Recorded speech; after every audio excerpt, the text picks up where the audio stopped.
To see you physically, Mr. Sanjay.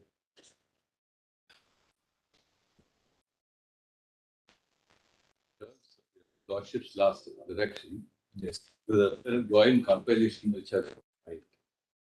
And with IA, from our side, I had to do a lot of personal scanning of the documents. We had to go through the Government of India scrutiny of the document and given to us by the interveners and that's taken a little time for doing all that. But nevertheless, they've been placed on record. There's an IA taking lordships to condone the delay in filing this document. That's fine. The only thing I tell you will be, please keep in mind the security petition. At some point, your lordship will hear us because we are objecting to these documents and we're coming on that. No, these are fresh documents because of. Yes, they are documents which are not part of the record of the court. They are documents which are not part of the curative petitions. Wholesale new documents have been filed which we have never seen before. There are two sets of documents. One, soon after the filing. There is a Freudian slip. It says compilation filed by interveners. Yes. Nobody. There are documents that are Kindly wait. Please wait.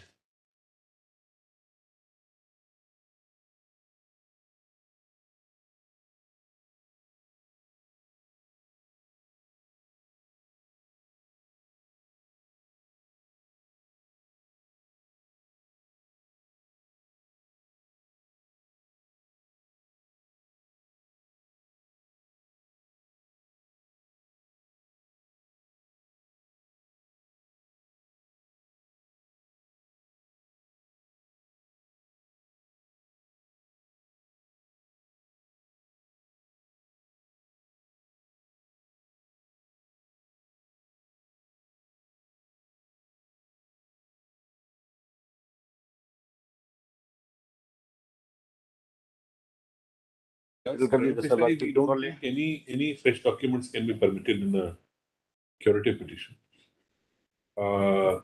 If there is some data which is emerged or something which is emerged, we may or may not be inclined to do it. But it can't be a rehearing of the.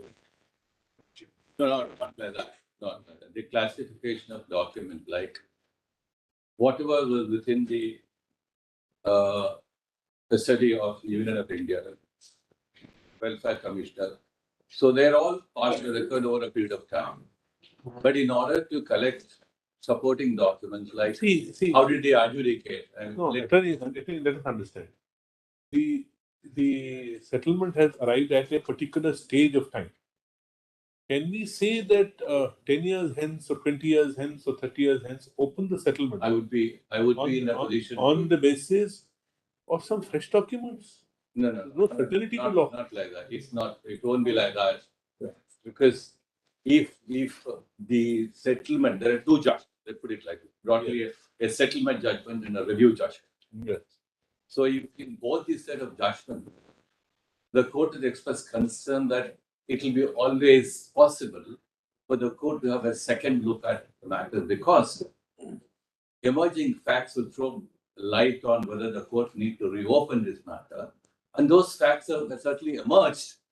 And then therefore that's a primary consideration. So I'll be able to take your lordships through those documents. What is the height of how?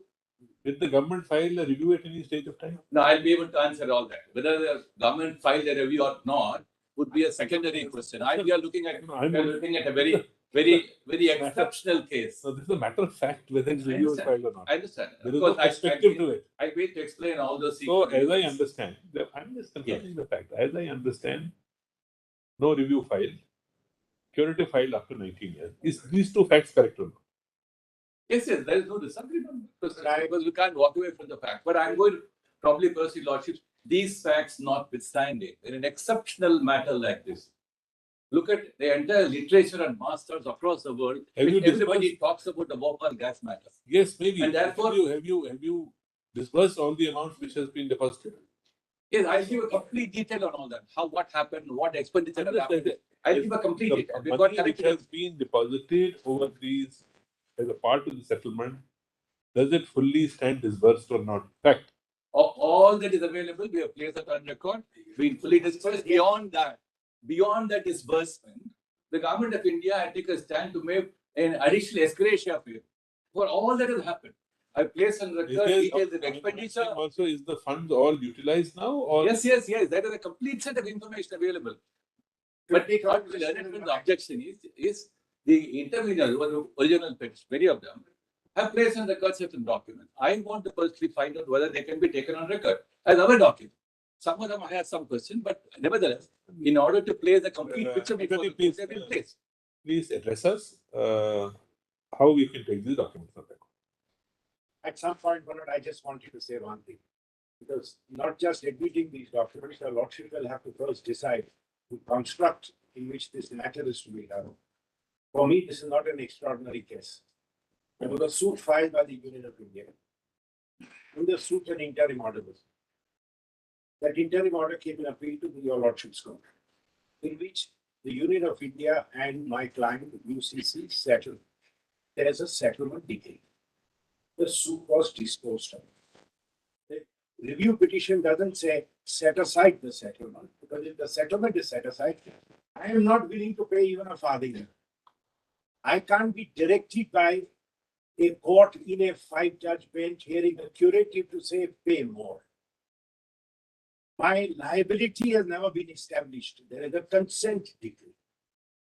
If there is no consent decree, if the decree is set aside, first of all, your Lordship will have to be shown on what legal principle the decree is set aside. And if that decree is set aside, the suit restores. And if the suit restores, consequences will follow and the suit will go on.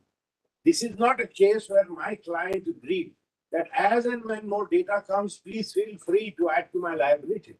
On the contrary, in the review petition, one of the grounds taken was that this settlement is bad because there is no reopener clause.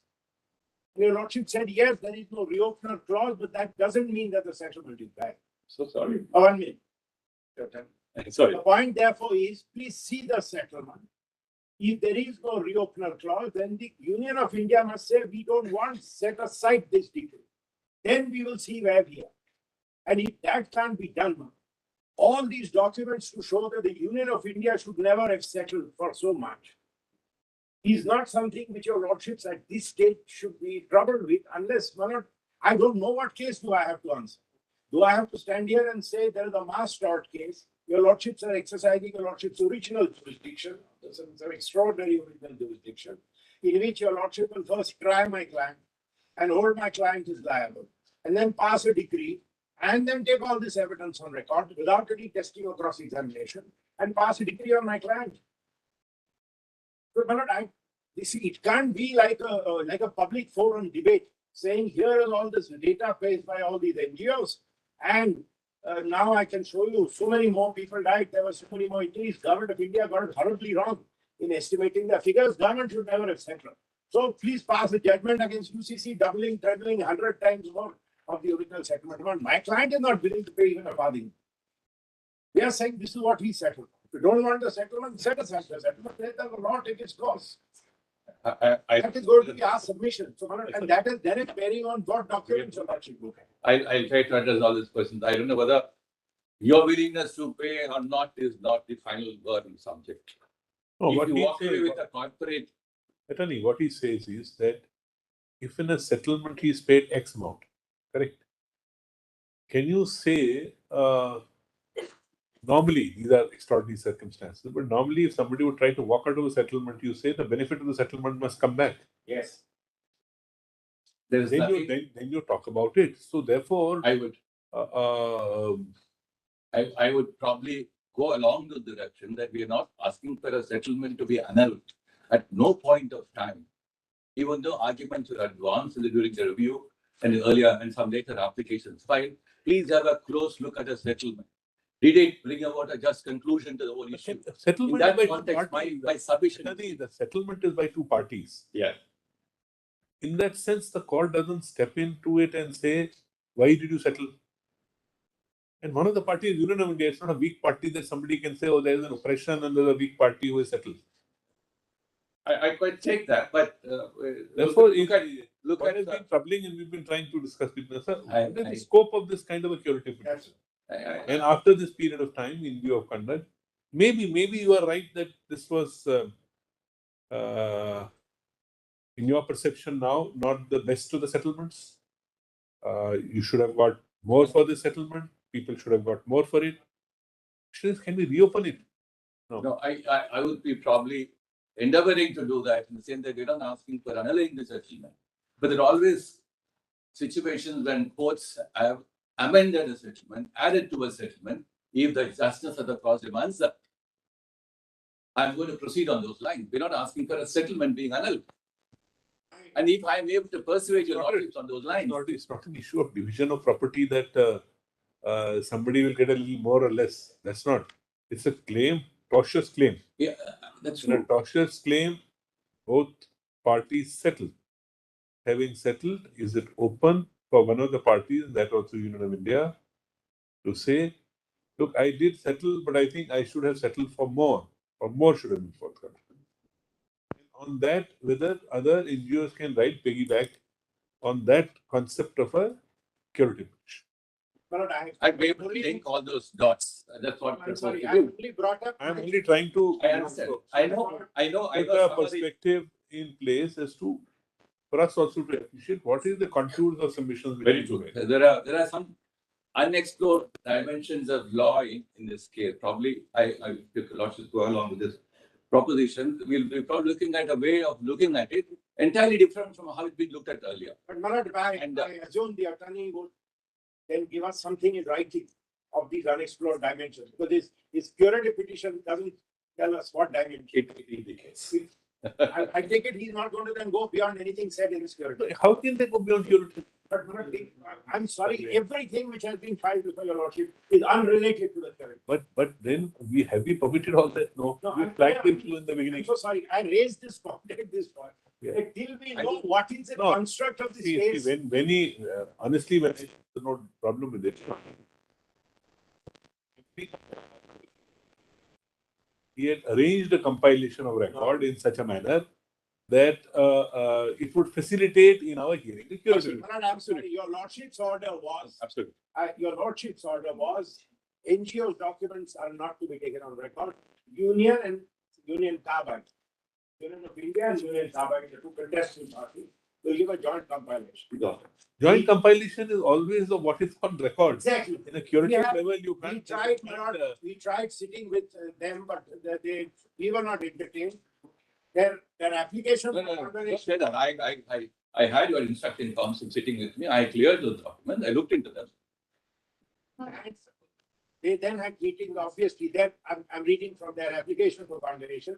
They had meetings with the interveners. And a number of interveners' documents, which are part of the interim applications of the interveners, which are not on record, are now put before you.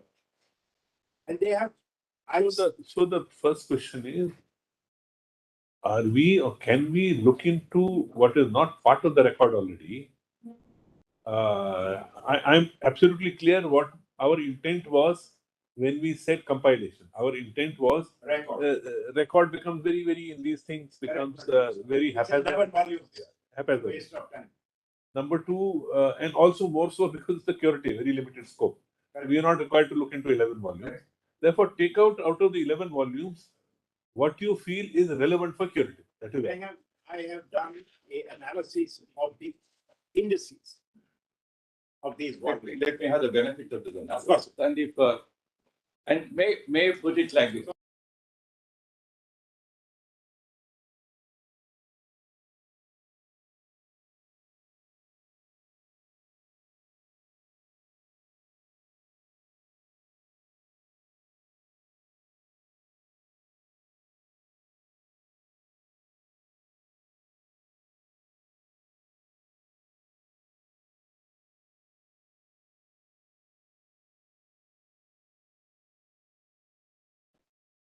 Your lordship just क्या करते हैं हम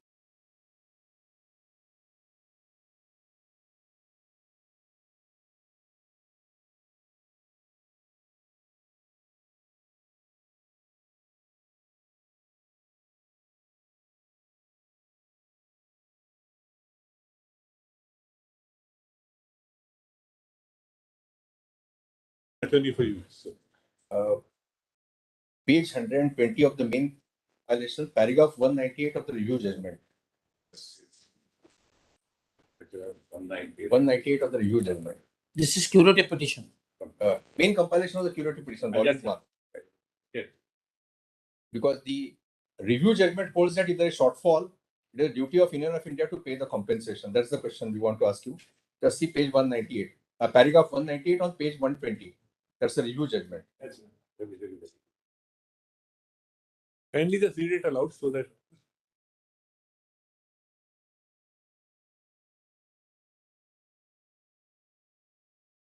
Speak about our submission. There is a settled. Just a minute, but he's not getting it. Please see volume 1. Volume 1. Volume 1, page 120. 1991 3rd October 91 judgment It's a para 198 of the second judgment which you left. and SCC reference page 682. I just come. The paragraph beginning After a after careful careful thought. thought. Yes. Yeah. It appears to us that while it may not be wise or proper to deprive the victims of the benefit of settlement, it is however necessary to ensure that the perhaps unlikely event of the settlement fund being found inadequate to be the compensation determined in respect of all the present claimants. Those persons who have their claims determined after the fund is exhausted or not left to fend for themselves. But such a contingency may not arise having regard to the size of the settlement fund. That is, however, a hypothetical situation. If it should arise, the reasonable way to protect the interests of the victims is to hold the Union of India, the welfare state, and the circumstance in which the settlement was made should not be found wanting in making good the deficiency, if any, be hold and declare accordingly. Only. So We what have is some what? question So about that. there are two aspects of it. One aspect is that therefore I asked the first question, which arose from the statement if the fund is exhausted. Now, it does appear from the last time, my recollection is of the last state's hearing, where it was pointed out by the council that there are still funds lying deposited by Union Carbide which are undisbursed. They say 50 crore, you will be able to answer what is the amount. Therefore, when the funds are lying with you, it's not a question where funds are exhausted. One. Even 25 years down the line. There are some parallel writ petition I'll filed. put it slightly different, if you got to. I let me put it in and answer it your way. Yeah. This is one aspect. I try to look at Yeah. both, varied points of it. I mean, it's not as if. This is one. Secondly, what my brother rightly points out is that were the funds to fall short also. You are the one in Union of India, you have to make it up. There are in the curative petition and in the documents which are filed in support thereof, the argument is that there are three claims by Union of India, which is set out in the curative petition. So under each of the heading, we find that the amount which has been made over to us under the settlement fund is inadequate. Number one. Number two, the figures on the number of deaths and the categories of injuries, permanent, temporary, etc. The figures have gone much beyond what the review court found at that point of time. That's why they say present claimants. If the figure of deaths was 3,000, How come amounts are still lying and it's undisbursed? more than 5,000. How are 50 crores, if at all, lying undisbursed, which means people are not getting the money? No. Are you responsible for the money not going to the people? I see that. That's why I try to look at the angle. What was the total corpus of money available from the settlement fund and how it has been expended? That's one aspect of the matter. But at the point of time when the review judgment came to a conclusion that the present claimants and the fund is adequate to meet the claim demands of the present claimant, we were really able to show that it is not so. The number of claimants as determined by the welfare commissioner has gone beyond what the review judgment had in mind. Therefore, that's a basis for your lordship being asked in the curative petition to go beyond the review judgment. I think to the find out correct thing would be, let us see your curative petition first. What But is the I curative just wanted to make one little. Because these are all figures. There's a starting point. Please address us why And how, according to you, not having filed a review of curative is. My lord, please, I have one more submission to your make, lordship, which I- is not taking these on record, their compilation. We have not as yet taken into. Lordship. No, I probably suggest whatever objection. We have neither said let me yes look nor at said it. no at the moment. Because I, Yes, your lordship. if these are just exchanges, I try to look in, find out. I'm told many of the documents which objections are being raised have been played by the interveners earlier than pointed out, soon after the curative petition was See, we filed. can't. They were petitioners and they intervened in the curative petition. May have. Therefore, if, Today question is your curative petition. it's my We curative can't petition, let, and but- your curative petition is not, is it or is it not, I would not preceded probably- by a review? There are many, actually all we are pointing out is, there are many hurdles in your way. You may be able to cross it, yet we don't have any. so there are, see, Just to finish But- this but- point. in both in the settlement judgment and in the review judgment, and in some of the interlocutory applications filed over a period of time. And just look at these cases when the act was put to challenge. A post-decisional opportunity to the claimants, I think, is desirable, has been emphasized in more than one place. Therefore, if the act has to some extent considerably removed the claimant's voice being heard in the most requisite way, and if that's how it should be done, and if the review judgment, according to my reading of the review judgment, it has left open a considerable avenue and a window for a court to relook at the settlement corpus. And if that is open, I think documents will throw considerable light on the various facets of the case will have to probably receive unless the serious objection to the sources from which you got those documents. Not so The simple. process by which you obtain You them. have to link first. You have to subject to whichever way you want to go about. First, you have to say, it's in my thinking process, how a curative petition without ever having filed a review petition would lie. One. Number two, what is the scope of this curative petition? Then we'll come to whether any further document can be taken.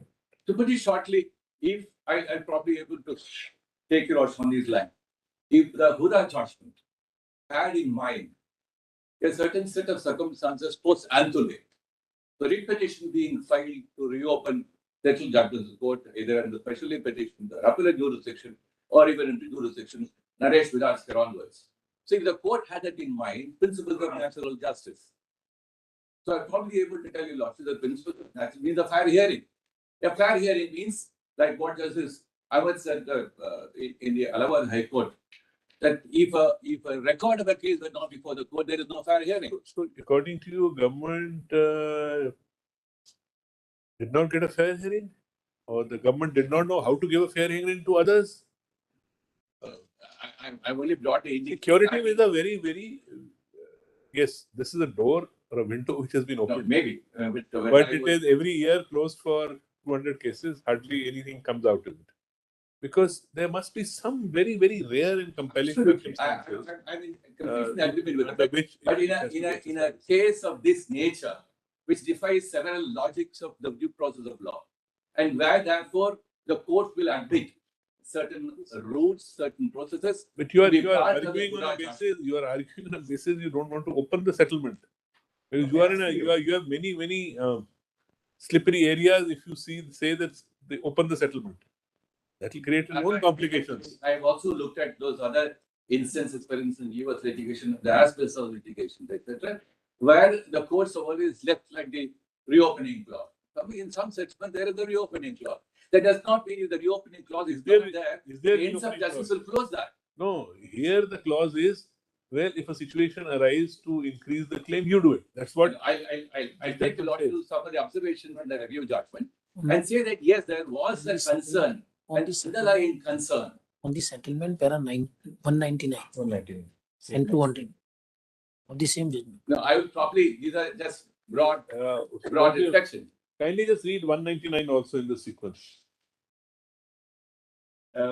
Probably, I'll read that. Next paragraph. I'll read that. It is relevant here. The Union of India quite fairly. For this fact settlement, however, sought to assail its validity on certain legal issues.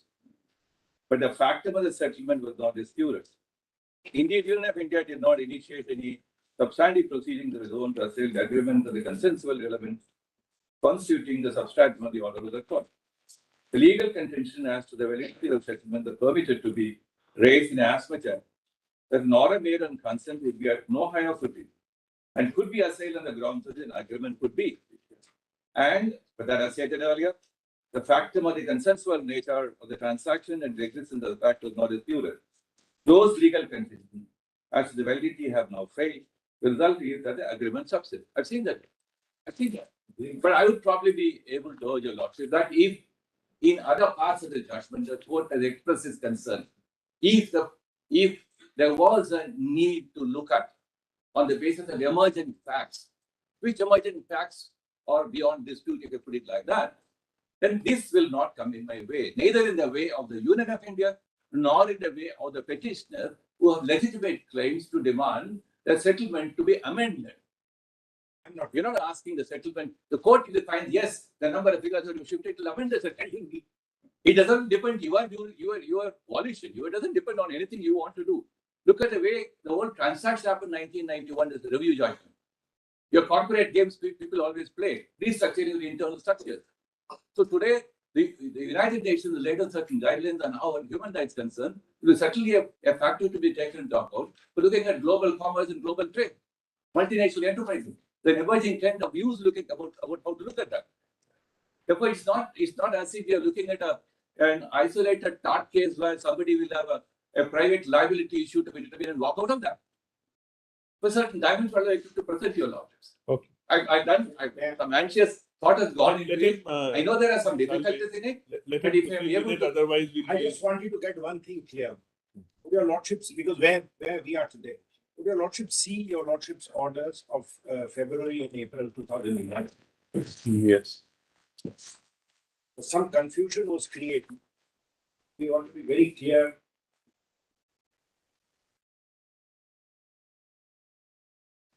Which order are you speaking to read? Your lordship is pleased to turn to the first order of February 2011.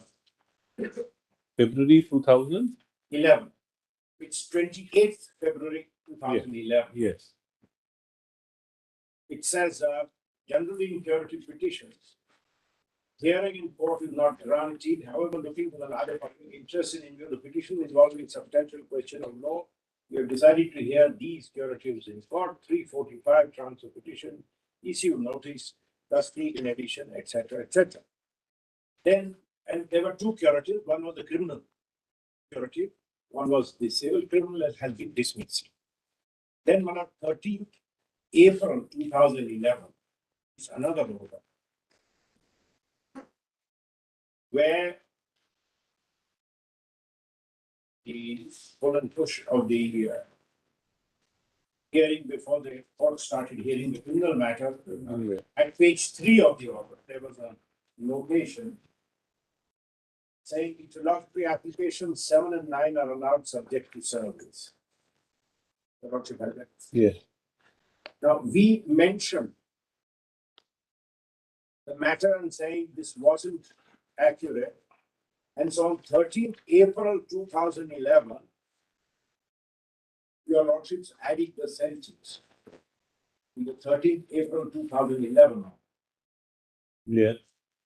if your lordship sees, this is the revised order, interlocutory applications are allowed, issue notice on the maintenance of interlocutory applications and the merits of the matter. So first of all, maintainability of the merits of the matter needs to be gone into. Then the maintainability of the interlocutory. And that's where we are. And on that basis, my lords made note on the last occasion where your lordship said there is no liberty to find anything beyond the record of the curative beside the primary issue. Yes. And our position is very simply as follows. There is a settlement. Now, there is no reopener clause in a settlement. Of course, the attorney is going to show your lordship jurisprudence saying 30 years down the road, because of corporate games being played, the court can rewrite the settlement and get my consent. And my consent is unnecessary, it will still be a settlement. However, whatever else there may be, one important jurisdictional factor your lordship would know. And I just want to place it because we put this on attitude. Not only was curative jurisdiction unknown when all this started, that nothing much may turn on. The Union of India filed a suit in Union. Union Carbide applied for transferring the suit to India on the principle of foreign non-convenience. The question was, would Union Carbide, an American company, which has no presence in the Union, abide by the jurisdiction of an Indian court? Judge Keenan's order, our undertaking with the record is that we will abide by orders in the suit. And that is how the suit started. The suit was at an interlocutory stage where an interim order was made, the matter came here and the case got settled. Today, I am not facing any judicial review proceedings or an Article 32 proceeding by somebody saying, you're a multinational, you're a bad boy, you should be asked to pay more, because then the question would arise, if notice is issued, will Union Carbide accept service? It's an American company, it may accept your lordship's jurisdiction, it may not accept your lordship. So it can't be in a framework of this kind, where it arises out of a suit. We bring in some principles of constitutional law, etc. Our position is, and I'm just stating it, and then of course the attorney will assist you. Our position is as follows. There is a settlement between the parties. Now, one party is telling the lordships, I was hopelessly ill-informed in arriving at the settlement. That's at the highest court case. And there were elements in the settlement. Relief and rehabilitation was expressly excluded from the settlement. They are now asking for relief and rehabilitation, and it should have been part of this. We are saying we have not agreeing to revising any settlement. I'm not saying whether my permission is required or not. I'm saying I'm not agreeing. Now the question is, what in this curative petition would your lordships be doing? The point which your lordship will have to budget first. Are your lordships exercising some extraordinary jurisdiction in which your lordship will say the settlement shall not read this way, but the settlement will read differently, and you are deemed to have consented? Or your lordship will say, we don't need your consent. We are now passing a decree in the suit without there being a trial, some principle. And I don't know what principle there, because in the curative petition, it only states this is the settlement, here are the figures, this is the amount, therefore. What legal principle it sits on is not clear. We ran this point in the counter in pages and pages and pages of the counter. And a rejoinder is filed by the Union of India. And I just want to show that, and I'm done, then we're not the attorney. Because I am saying, I don't know. What is the case I'm facing? When I ran this point in the counter, and I won't waste your lordship's time reading it, your lordship will take it in pith and substance. This is the defense we raise, saying this is a consensual arrangement. You can't unilaterally say. There is a rejoinder filed by the Union of India. I don't know where it is. Where it is. What does it say, Mr. Salve? Yes, I'll read out 2 or 3 paragraphs. It says, the petitioner has not given any appropriate reply except taking technical objection. Technicality should not defeat the dispensation of justice. Settlement was done in special circumstances of excellence and nicety. The legal principles were overshadowed. Explained by their lordships in so and so. In the same judgment, their lordships made so and so observation. It is submitted, claims fall in 3 heads. Justification has been explained. Settlement proceeded on certain assumptions. Those assumptions turned out to be incorrect. And the debts which are finally adjudicated turned out to be so and so. The justness of the settlement was based on the assumption of truth by this court. It is submitted, basic assumption being incorrect. The settled amount requires to be suitably enough. So it doesn't tell me on what legal principle the government of India is saying that this settlement amount has to be announced. When in my counter I say a court cannot. This is a settlement of a suit. There's a suit on the original side and the court of civil procedure. So the attorney will explain how. I'm only saying today, I don't know what case I have to answer. In a suit, If he has something in writing, I need to take instructions. let us see. Let him begin. Yes. I I only want you to suit to be in a suit to be tried, where it is settled beforehand on certain terms. Yes. On what principles that settlement can be opened, keeping in mind the 2 judgments. We have to keep in I'm mind sorry, the but 2 I judgments. go one step further. Let me assume my learned friend can persuade your lordship that the settlement was wrongly entered. Let me assume. Then the settlement has to go. We've taken note of that fact. And have they made But up? that's not his argument. See, therefore I put That's this my back. problem. His argument is, The court can decide the same. I'm not asking for reopening of the settlement, but I will show jurisprudence to say that even where such a claim is settled, without opening the settlement, the opposite party can be burdened with some additional amount. And that jurisprudence I have, I'm purely on the procedure of today. I don't know what that jurisprudence is. I wish it was in a note, a submission, a right. You will have the, as we will have, you will have the benefit of hearing the attorney how we bring the Very. That's my thing. I would have definitely done that, but what took me a little time was to scan the mass of documents to find out how do we really navigate in a case like this. And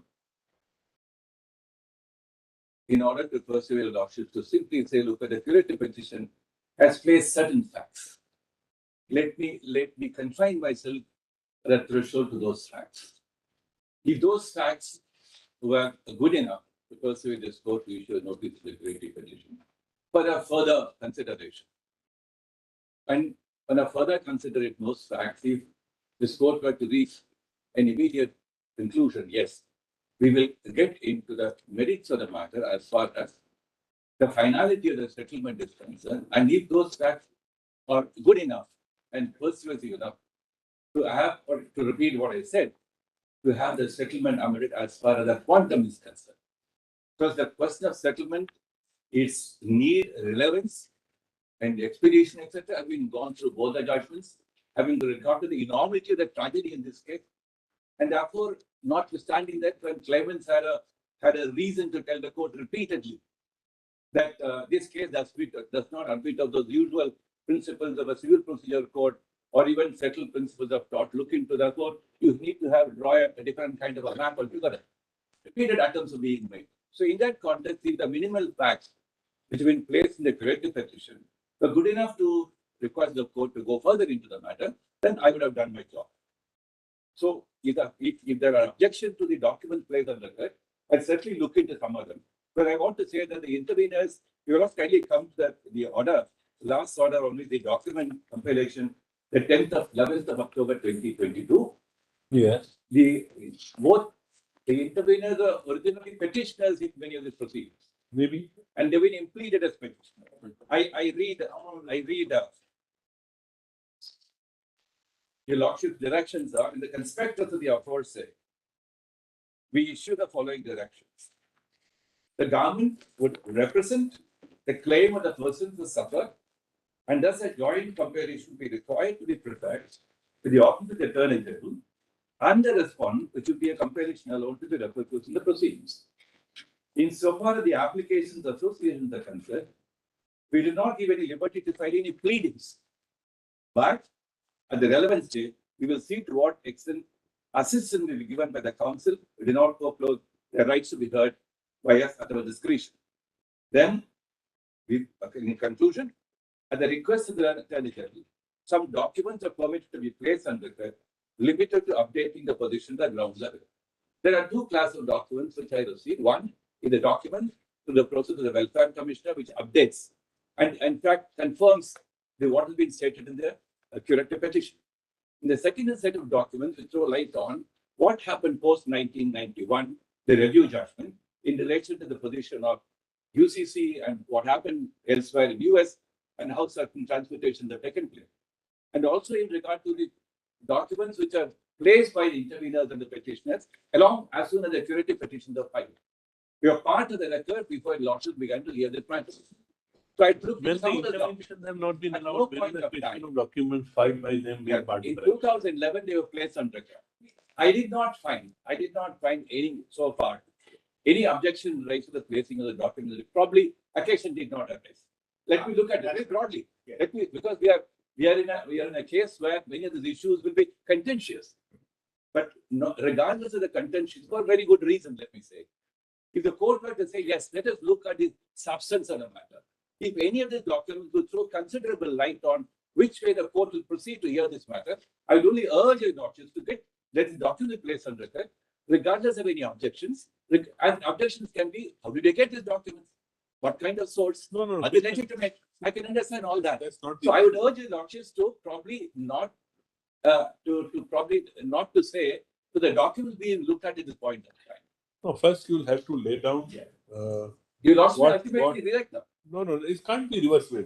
No, that's not something permissible. That we will first read them out and then you may reject them. You know, it will be like a case like this, perhaps No, I would probably I'm sorry. keep I'm some of sorry. the documents, they're very, very, Sorry. very important Can't, dimensions. we will not permit it to go So on there are like two this. classes. We cannot permit it to go like this. Let me try to. You will have to first canvass your case as to what is broadly the case. Then we'll see what extent we are willing to examine it, and whether we should at all permit some document to examine within the niceties of those trees. Let me put it like I quite see that. Because after all, the interest of the Union of India in a very extraordinary case like this, in a creative state, is that I don't want to get locked into a debate where some documents, even remotely relevant, indirectly relevant, I get locked into that. I would like to probably urge the court to get along with this matter, maintainability curative petition, and what grounds with the curative petition is stated, and what official documents are available to throw light on the case.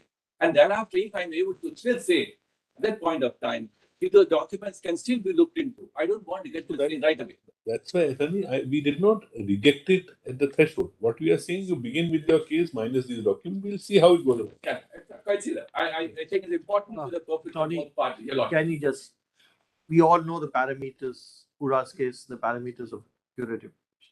Can you crystallize what are your arguments? What are the grounds on which you are raising this? Exactly what is the ground 1, 2, 3, 4? Right. And one, the documents which were already on record. Right. The documents which were not on record. There will be obviously data, etc. There may be huge dispute as to the figures itself. Because what has been collected, not collected, causation, cause of death, etc., is very complicated. It's not so simple. Even medical science causation is not so simple. And we are not. And if we open up that, it will No, be firstly a full-fledged trial. I don't We are think. not analyzing trying a We suit. can't. We I are don't not trying. think I'm going. No, I'm saying we are not trying an original suit, which must be understood. No, I don't. In a suit filed before the trial court, a settlement has arrived at here. Therefore, we are saying how, in what manner do you seek to open that settlement, and whether by saying that we are not opening the settlement but adding to the settlement, can it take place? Because you're not opening the settlement. So can you add to the settlement one way or the other?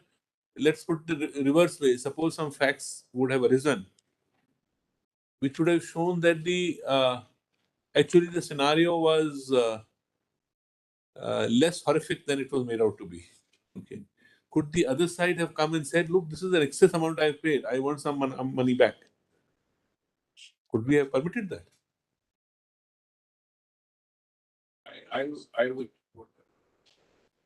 से documents में हम जाएंगे See, अभी शुरू तो करें ना, शुरू नहीं कर- setting out the contours of it.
Yeah.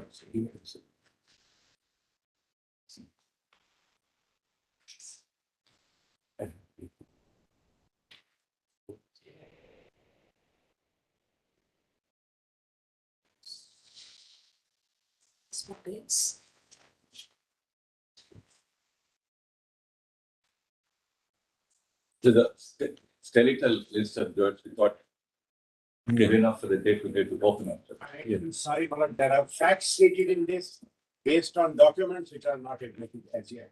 Yeah, you will have it. You will have your chance. We'll There keep are only on- dates. I will. that issue, Mr. Salvi, we already flagged in the. No, I'm sorry, Manoj. There is a item saying meetings were held and correspondence between so and so scheme of the. Anyway, when I We are going to we read are- the we are- document, we are only looking to the facts. We are not No, looking no, to the no, documents. those facts are based on documents which are now being introduced.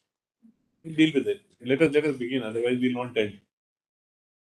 and it's more.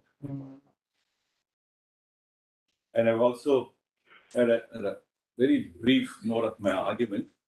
This will be supplemented later by a detailed note. I have both of them ready with me. Yes. So let me take a lot of the list of dates to have a broad overview of the matter. 1963 to 1970, Union Carbide Corporation sanctioned Carnegie Mellon Institute to conduct a toxic study of metal isocyanate, the findings of which were thought highly toxic with virulent skin penetration. It presents a definite hazard to life by inhalation. In 16th of 1974, Union Carbide India conducted an internal study in the safety of MIC. In the study, it was found in Kerala, the highest rating of hazard for the internal pigment system, and the stringent precautions were taken to avoid any sort of human contact. It is recognized that the poison made the residues likely in spite of prompt treatment from its source. The document is obtained through discovery process in so-and-so, Saga was Union Carbide Corporation, and in the U.S. District Court of Southern District of India. Then 2/12/1984 to so-and-so. On the intervening night of 2nd, 3rd December, a lethal gas throat began the Union Carbide leaked in the atmosphere, causing large number of deaths and serious injuries to a large number of people. At that time, Union Carbide Corporation owned 50.9% of the Union Carbide India Limited. 20th of February, Union of India enacted the Bhopal Gas Leak Disaster Act and changed the Bhopal Gas Disaster Registration and Processing Scheme for registration, processing, determination, and compensation to each claim the appeal opinion arising therefrom. The Act authorized the Government of India as parent patriot to represent the victims and pursue their compensation effectively and equitably. Then meeting were held and corresponded exchange between so-and-so, and persons from the Ministry of Chemicals and Fertilizers were in the scheme of the negotiated settlement to discuss based on the multi-tiered injuries. These documents mark top secret for review on filing RTIs. Then 8th of April, Union of India instituted action behalf of the victims against UCC in United States District Court Southern District of New York for award of compensation for the damage caused by the disaster. Then 12th of May, 86, Judge Keenan, United States District Court of Southern District of New York dismissed the consolidated action instituted by Union of India and individual claims on the ground of foreign non-convenience in favor of the Indian foreign. 86, Union of India filed original civil suit in the Court of District at Bhopal against UCC, seeking compensation on US $3 billion. 13th of November, the Court of District Judge Bhopal passed an order in the original civil suit directing UCC to make an unencumbered assets of a fair market value of $3 billion to meet the decree passed by the court. In 17th of December, the Court of District of Bhopal has an interim order directing UCC to deposit rupees 350 crores for payment of substantial interim compensation and welfare measures for gas victims. Then 4th of April 1987, the Madhya Pradesh High Court at Jabalpur passed an order in civil revision by filed by UCC against the order dated 17th of December, whereby the quantum of interim compensation paid by UCC reduced to Just 1 second. 240 crores. Some date may be wrong, I think. This first order of District Judge Bhopal is 17 December. That's right. Then you are saying But wait Madhya a moment. Pradesh High Court at Jabalpur passed an order in civil revision against order of 17 December On 4th April, it can't be. Must be 88. 88, I will 88. That is 88? Is it 1988? It's 1980. It's not, that's a moment. 80. 88, okay. Then 88 special petitions are filed by both the Union of India as well as the UCC, so on.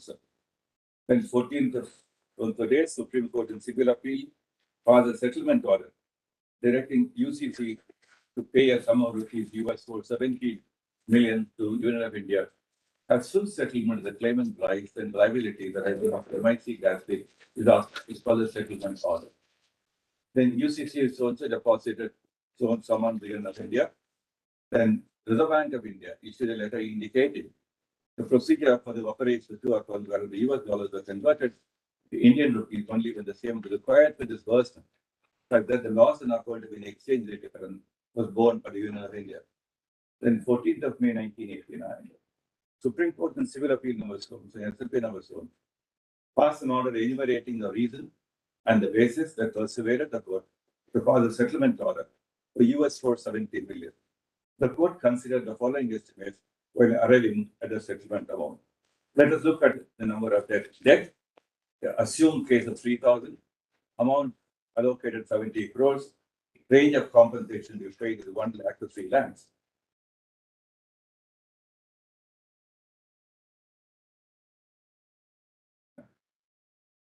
So permanent disability is 30,000, temporary disability 20,000, at most severe case of 2,000, minor injury is 5,000. So that's how the figures are reckoned for the purpose of distribution of this compensation. Then 22nd of October, Supreme Court with a judgment dated so-and-so, report on so-and-so, upheld the constitutional validity of the Bhopal gas leak disaster processing transaction 1985. 1990, Union of India approved a 5-year action plan of the state government of Madhya Pradesh with a capital outlay of rupees 163.10 crores for the medical, economic, social, and environmental rehabilitation for the Bhopal gas victims. The outlay was subsequently revised upwards to rupees 258 crores. The aforesaid action plan was to be shared by the government of India and the state government of Madhya Pradesh in the ratio of 75-25 and implemented by the state government of Madhya Pradesh from 1990 to August 1999. The 3rd of October 1991, Supreme Court dismissed the review petition filed against the orders dated 14th of February 89 and so on, and upheld the settlement orders. 13th of April 1992, the government of India laid on guidelines for determination of the compensation according to the directions of the Honorable Court with the order dated 14/5/1989. Then again, the government of India amended the guidelines for determination of the compensation and raised the compensation of death from 1.3 lakh to 1 to 5 lakh, 1 to 3 lakh to 1 to 5 lakh. The next, 29th of September, while not providing any documents on the safety toxicity of MIC to the government of India, UCC submitted the Carney-Mellon toxic study of MIC to the Environmental Protection Agency in the US for statutory purpose, claiming that the document was confidential and the UCC retained publication rights of the report. Then October 92, Office of Welfare Commissioner Gopal was established in the process of disbursement of the compensation initiated. 1994, UCC, after the review judgment, UCC sold the entire 50.9% Union Carbide India Limited, the McLeod Russell India Limited, Calcutta, a part of the Williamson merger and Maker and Company Limited Group. UCIL was renamed as Everyday Industries India Limited. The new company had 2 divisions, the bulk tea division and managed the tea estate, the McLeod Russell, and the battery division, which marketed the Everyday batteries and flashlights. As part of this transaction, EIIL became the lessor of the property and assumed full responsibility for the environmental cleanup of the site. In 1998, the government of Madhya Pradesh revoked EIL's lease of the property and took responsibility for the property on as-is basis. And 1st of April 1996, McLeod Russell India Limited merged with Everyday Industries India Limited with a Calcutta High Court order 16/6/1997 sanctioned the scheme of merger. Then 1998, Everyday Company India Private Limited incorporated. On 19th of July 2000, Everyday Company India Private Limited changed its name to Everyday Company India Limited. Then 2000. I'll come back to these transactions a little later to show the corporate gains. Then 2000, Bhopal Memorial Hospital Research Center was set up by Bhopal Memorial Hospital in accordance with the order of the Supreme Court to provide free treatment to the victims of Bhopal gas leak tragedy. Then 2001, Union Carbide Corporation became a wholly owned subsidiary of the Dow Chemical Company. 1907-2004, Supreme Court with the order date in IA number 46-47, 2004 directed the Welfare Commission to disburse the balance amount of approximately rupees 1,500 crore that had accumulated to the Reserve Bank of India on account of accrual of interest and exchange rate variations on pro rata basis at the claimants whose cases had been settled. Then 1/4/2004, Bharti Division Respond number 4 was demerged in favor of Everyday Company India Limited. Then 14/2005, Everyday Company India Limited changed its name to MacLeod Russell India Limited under a fresh certificate of incorporation. 4th of February, May 2007, Supreme Court dismissed IA number so and so in civil appeals number so that were filed to re-examine the inadequacy of Bhopal gas settlement. June 2008, 40 metric tons of limestone was disposed of in the treatment, storage, and disposal facility at the Pithampur near Indore. In 7/6/2010, the trial court at Bhopal, with a judgment and order, convicted the accused persons in section 304A Indian Penal Code and recorded categorical findings against the accused person. However, a mild sentence was imposed on the accused person. In 2010, Union of India took a comprehensive review of all the issues pertaining to the Bhopal gas leak tragedy. Accordingly, the central government, the state government of Madhya Pradesh, approved a sanction of rupees 72.75 crore to be shared in the ratio of 75-25 by implementing the new action plan 2010 for various rehabilitation measures to be taken for Bhopal gas victims. Central government allowed an amount of rupees 740.28 crore to be disbursed as a gratia of the Bhopal gas victims under the categories of death, permanent disability, injury of utmost severity, and temporary disability cases. Two additional categories of cancer and total renal failure cases were also added for ex gratia payment in view of the increasing number of such cases. Compensation was as follows: death 10 lakhs, permanent disability 5 lakhs, cancer cases 2 lakhs, total renal failure 2 lakhs, temporary disability 1 lakh, less already received. In 2010, Government of India took over the BMHRC hospital and the BMS test was dissolved after the directive of the Supreme Court.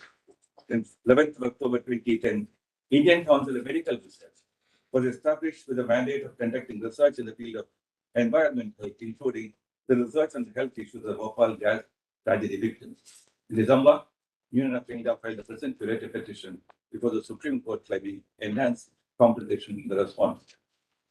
Supreme Court issued notice and directors seemed to be heard in Supreme Court. Then 11th of May 2011, Supreme Court dismissed the curative petition in criminal appeal number so and so, and that's a slightly different issue. Then 11th of December 2015, Dow and EI DuPont, the Northern Company, merged to form Dow DuPont with equal shareholding. Then 2019, Dow DuPont demerged into 3 separate entities called so and so, so and so. The spin-off was completed in April 1, 2019. At this time, Dow Incorporated became an independent, publicly traded company and the direct parent company of Dow Chemical Company. So these are broadly the set of facts which give an overview of the post-1994 two set of transactions. One, what happened to the compensation amount, how it was dispersed, and the need arose for the government of India to have a relook at the entire issue. And on the other hand, the transaction post-1991 between UCC and the series of internal corporate restructuring, including what happened in US. Both of them are connected in a manner of speaking. I'll be ultimately be able to tell you a lot of why, notwithstanding all these developments as regard the corporate restructure, if at the first point of time, if UCC had told before the US courts that on grounds of forum non-convenience, the Indian courts will have a say in the matter, and the Indian courts will cover the jurisdiction. And the settlement is a part of the jurisdiction issue. You cannot, on any volitional act of yours, for any reason whatsoever, resile yourself or to be relieved from the jurisdiction as your liability. If a liability and jurisdiction coexist, then the court will be free to examine further. As suppose 1991, on the basis of the liberty given by this court in the review judgment to examine the case on a research conducted by ICMR and so on and so forth, and then the process adopted by the Welfare Commissioner. That is the increasing number of deaths, the increase in the number of other categories of claims. Then where do we go further? That's a question to be answered. So let me take a lot of brief notes and try to flag how probably that is the way of looking at it.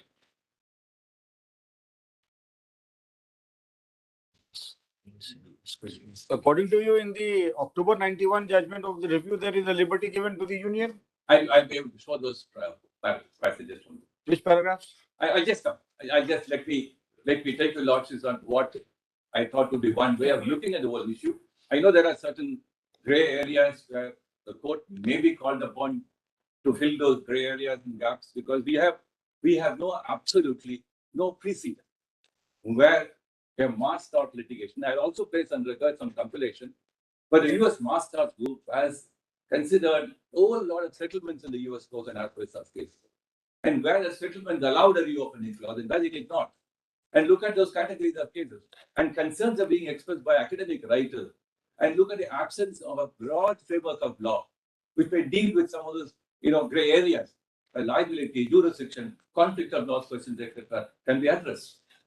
So I'll take out all this very later point of time. So if this is a broad word of arguments, would be good enough. And then I have to take the lordship in the review judgment and settlement judgment and see where probably how we can proceed. May I read this brief note? The curative petition is maintainable, both within the scope of the judgment titled so and so, and on necessary additions to be stated as to encompass cases of instant nature.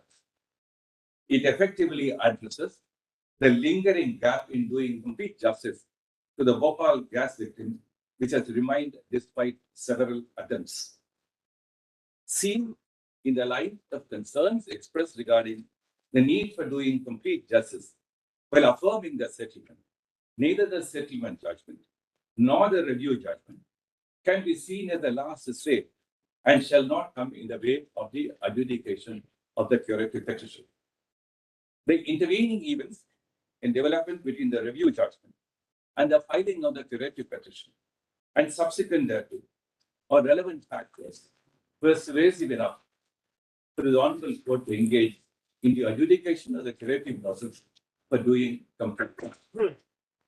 For the reasons set out both in the settlement judgment and the review judgment and other facts and circumstances of this case, the continuing engagement of this court in monitoring the due enforcement of the settlement, the adequate availability of medical facilities, and the need for engagement in medical research, etc. Notice in 2012 AKCB 326, the review process will be seen not as having come to a termination, and the curative adjudication deserves to be treated as a continuation of the review process and not as a standalone procedure. This honorable court has always endorsed the importance of reviewing his own judgments in the public good. Post the judgment titled so and so, in addition to the grounds of public good and justice, the curative doctrine has added an important chapter on post-review adjudication. On a reading of all the principles that can be gathered from the judgments of the honorable court, it can be stated that the curative petition will be considered as the most appropriate source of doing complete justice. UCC is in breach of its twin obligation, namely the obligation to observe its duty of care and the obligation to do rectificatory justice by payment of relevant compensation. As long as the relevant and adequate compensation is not finally determined and paid, the obligation to make good the compensation will be treated as an undischarged obligation. For the purpose of securing due discharge of the obligation, the principles of restitution, tracing, and disgorgement of benefit and any other equitable principle of justice can be suitably fashioned and applied having regard to the special and unique features of this case. By reason of application of the principle, the respondents howsoever connected, should be held liable. The conventional approach of looking at connected corporate entities as distinct legal entities, either for determination of liability or exclusion thereof, will be singularly unjust and in infringement of the gas affected persons' right to life under Article 21 of the Constitution and their right of access to justice. The Bhopal Gas Leak Disaster Act 1985 is reserved to be construed as a state intervention in the safeguarding of Article 21 rights of the victim must be read as expansively as possible to be in promotion of the rights of the gas affected people. The principle of power coupled with a duty will be read into this law, and the Union of India can both act suo motu as well as be compelled to act in the interest of justice. See so and so, so and so.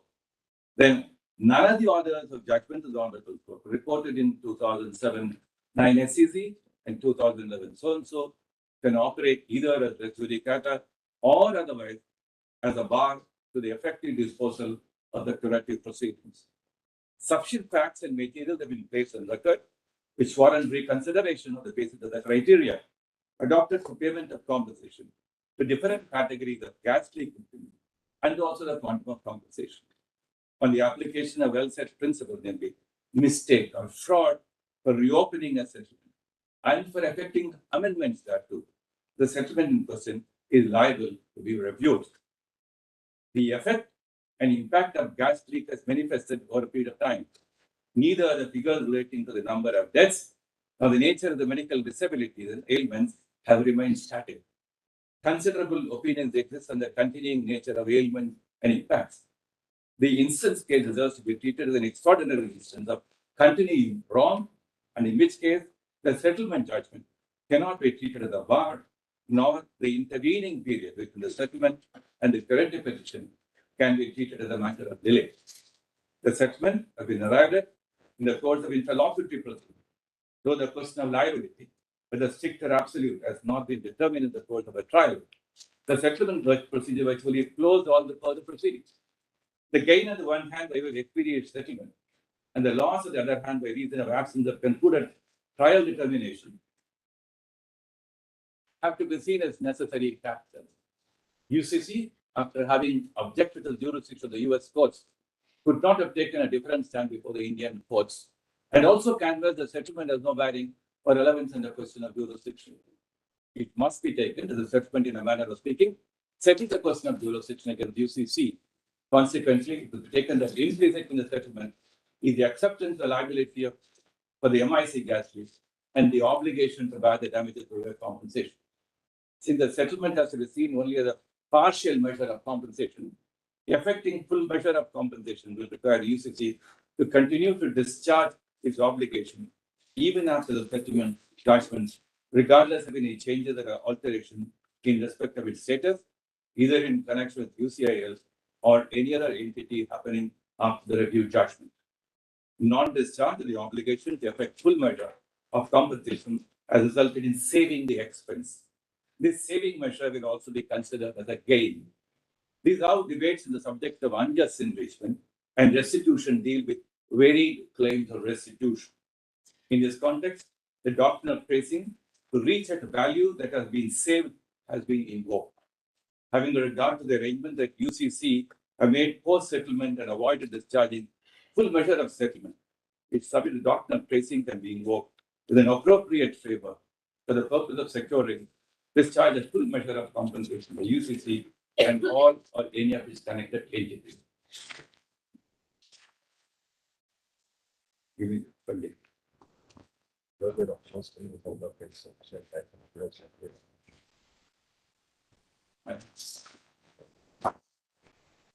What is it talking about?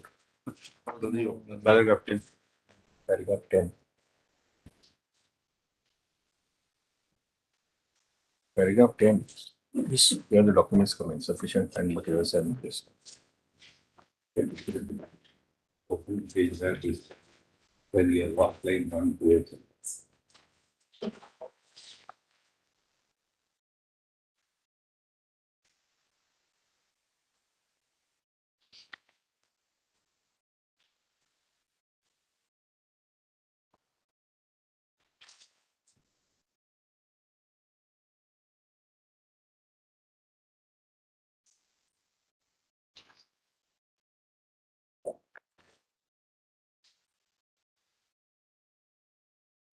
Okay. Yes,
Yes, please.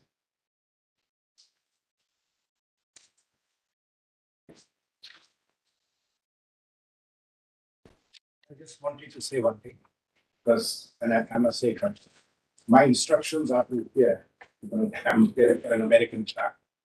Instructions are to appear in proceedings arising out of the suit. Now, I noticed in the paper just handed over, there are claims for relief and rehabilitation, including disposal of toxic waste, none of which are in the plaint. Because plaint arose out of the act suing on behalf of the people who were We've suffering. taken note of it. I am not, my presence here should not be taken as UCC acceding to the jurisdiction of Indian courts on any of the other issues. The suit has come here. You said these proceedings arise out of the suit, Mr. Salve. No, there are matters here which are not in the suit. Suppose now, to test you, suppose the suit was amended, then what will happen? I'll tell you why. The suit was filed under the Bhopal Act as on behalf.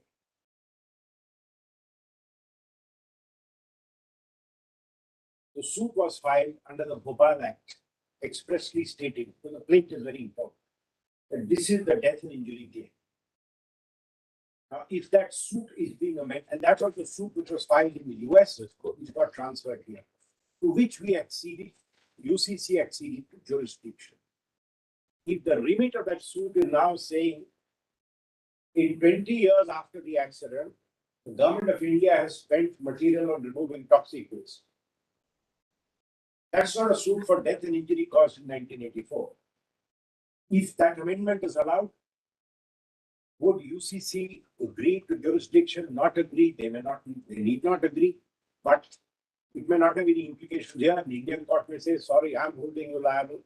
And then don't keep any cards up my sleeve. Because if tomorrow a judgment is passed and it is put in enforcement, and UCC in the US court wants to resist enforcement, my presence here should not be taken that we have acceded to anything.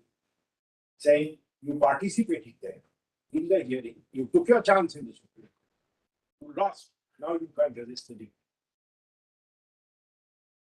You're looking far too ahead. But I have been instructed by clients to make that clear because there are very far-reaching implications. So that's why I wanted to state it. Okay. I'm not stating it out of any arrogance or anything. The court must fairly know what our position is. Yes.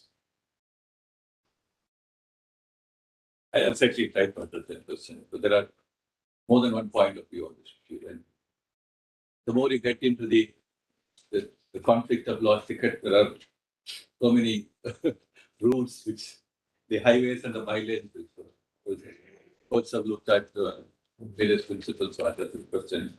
Maybe the course of argument, we need to look at some of them.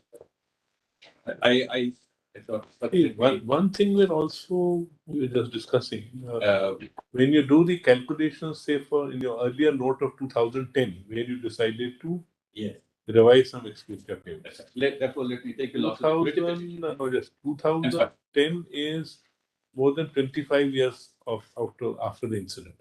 Correct. What is the causation of a medical problem with this 25 years hence? Just as a I understand. I asked. It's also a problem. I myself asked. There can be many natural causations which may arise by lapse of so many years of time. For instance, in the asbestos related cases, one of the cases was you have a series of employers where you get employed. Exposure to asbestos in the environment. The courts tried to look at this question by saying, what's the degree of exposure to environment? What's the degree of exposure to a employment related situation? If there could be even a marginal degree of difference between an exposure in the workplace, then the court will lean in favor of compensation. Therefore, these are principles which the whole problem is that this would be dependent on evidence. No, I understand.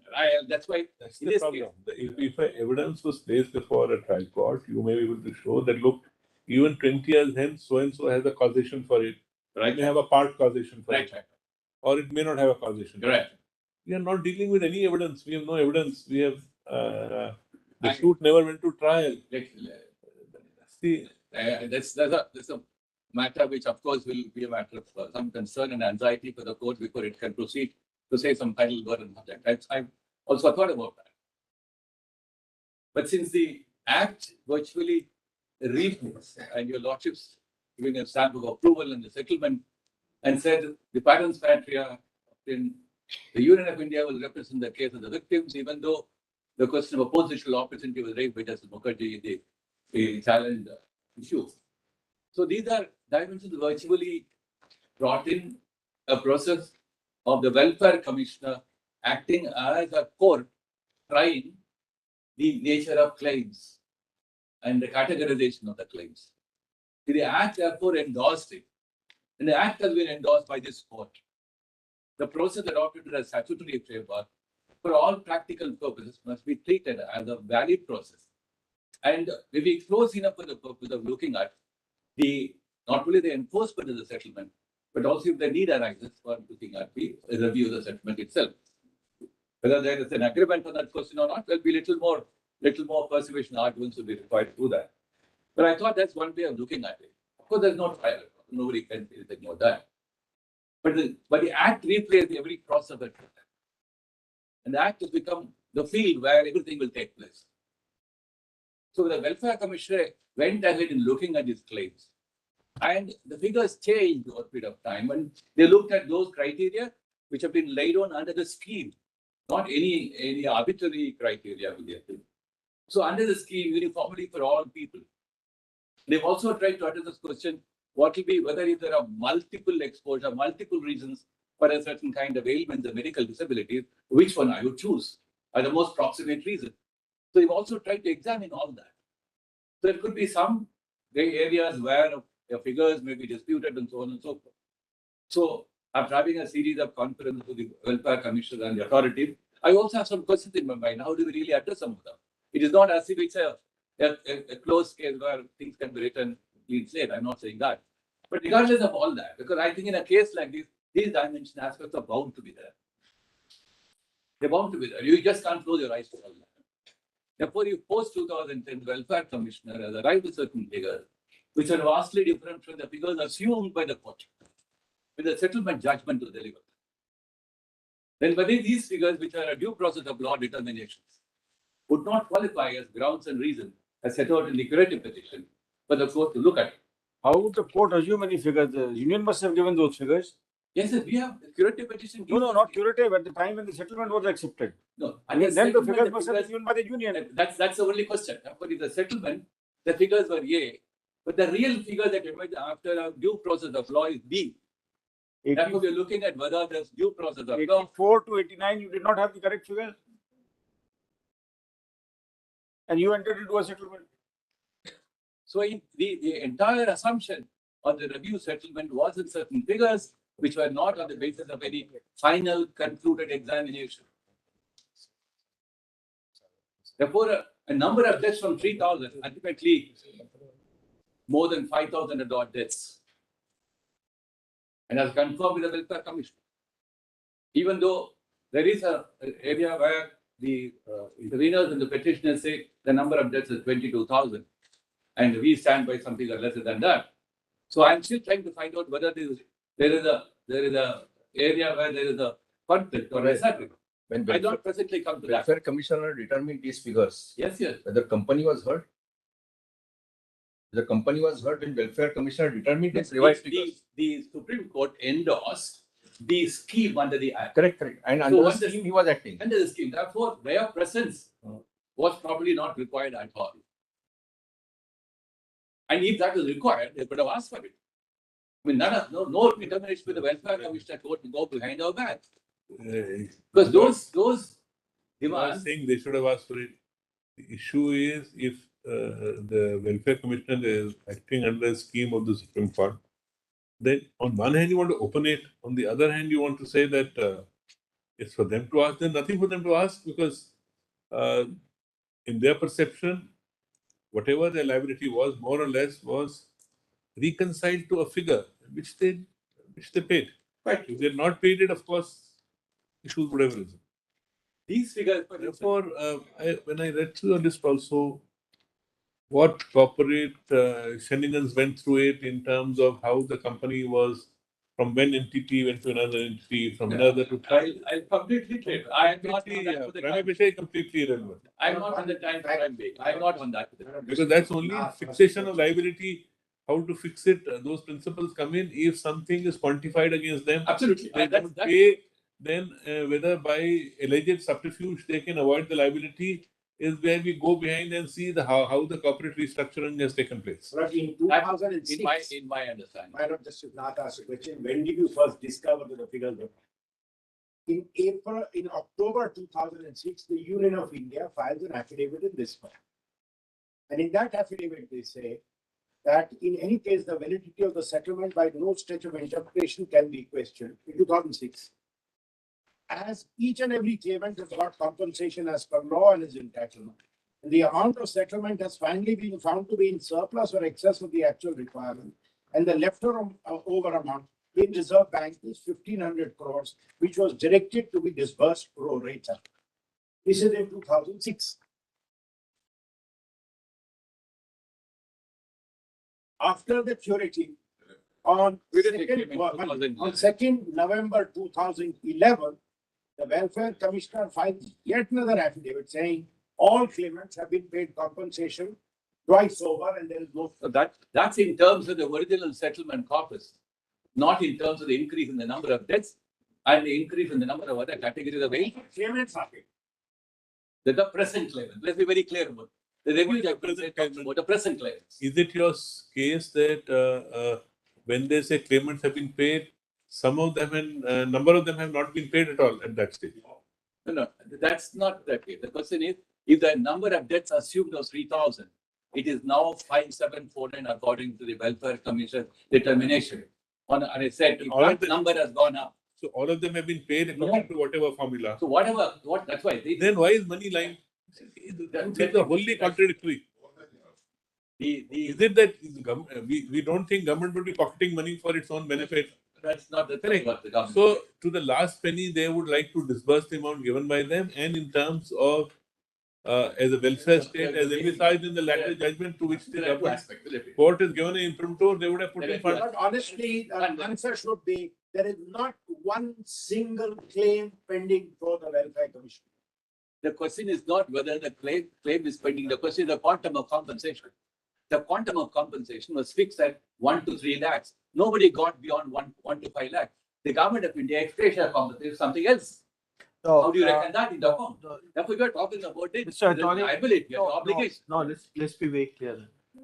The claims have arisen because of the 2010 decision to enhance the compensation in case of death to 10 lakhs. Is that the reason or some other reason? Because then you also bifurcated the amounts as you're given in the table. Is that the reason? What is the reason? Because did the shortfall take place because the compensation was increased Yeah. from There are 3 two. lakhs? One is a number. Number we Number. understood. One So number. the number. There the causation And was the quantum per person, for instance, for death, we're liable to pay 1 to 3 lakhs. But the number increases, right? And the quantum also, we have a problem. With the quantum of compensation also, there is a question. If somebody was entitled to get, you look at the value of life in India. You're looking at 1 lakh to 1.5 lakhs. And the government, out of sheer, in account of the desperation of the gas victims, after so many years said, look, we must go to the after rescue 25 and years. encourage your payment No, to but it took you 25 years to realize that the compensation paid fixed earlier was wrong. That's why these two reasons, one is the number. Number I is just- important factor. Just as a matter But of it's fact, very I just went through Yeah. the income tax slabs for 2000. Wow, My lordship's read, yeah. I just tell you, the income tax slab as far as 84-85 is concerned, the exemption was 15,000. Below that, above that, everything was taxable. If you crossed 1 lakh, it was taxable at the rate of 60% plus 12.5% surcharge. That was the maximum tax slab. 1 lakh was the maximum limit. Now in 2010, the exemption was 1,50,000, and after 5 lakhs, it was the maximum. Forget about that. That doesn't matter. That doesn't matter. See, value of money will have to be Yeah. seen Well, from can you perspective. look at why is the union so concerned about saying, I want to create a petition? We are talking about a loss of life and loss of several precious aspects of life to a large number of people. How much money would the government have put in? I play that. What we have a certain figure available. I play it on that. But in view of these questions, Only one thing, as a matter of fact, your lordship, in 2010, you took a decision to pay 10 lakhs. that's why we an ex gratia account. Correct. Ex gratia. Was that amount paid by the government to each and every claimant who was identified earlier? That's right. Everybody was paid 10 lakhs. Yes, yes. I will give you all the data. It was a very depressing situation. So, I'm still not able to. I don't know. Can I do one thing? How can money still lie? Which Can was I deposited by do the- one? Can I do one? I have a certain set of figures of the data available. That is given some information. Can I probably put them in a perspective? Right?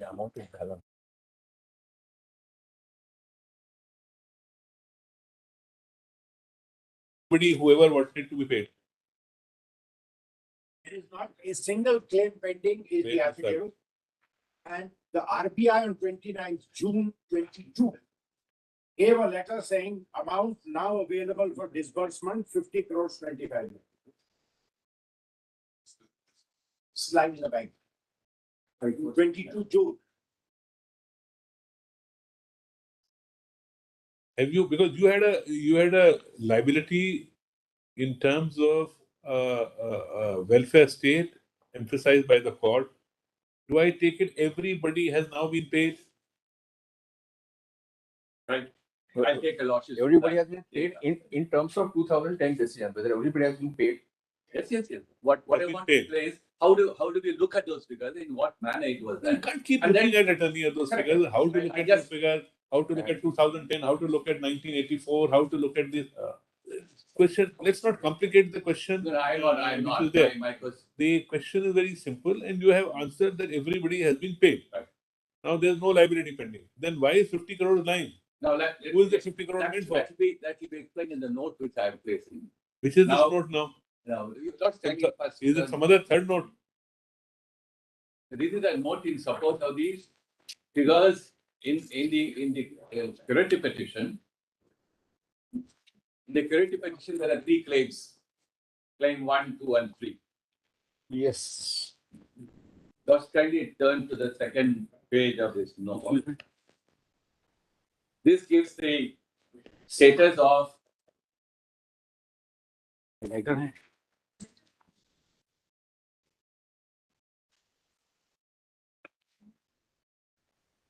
All this will be.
Some claims are not in the source like environmental degradation.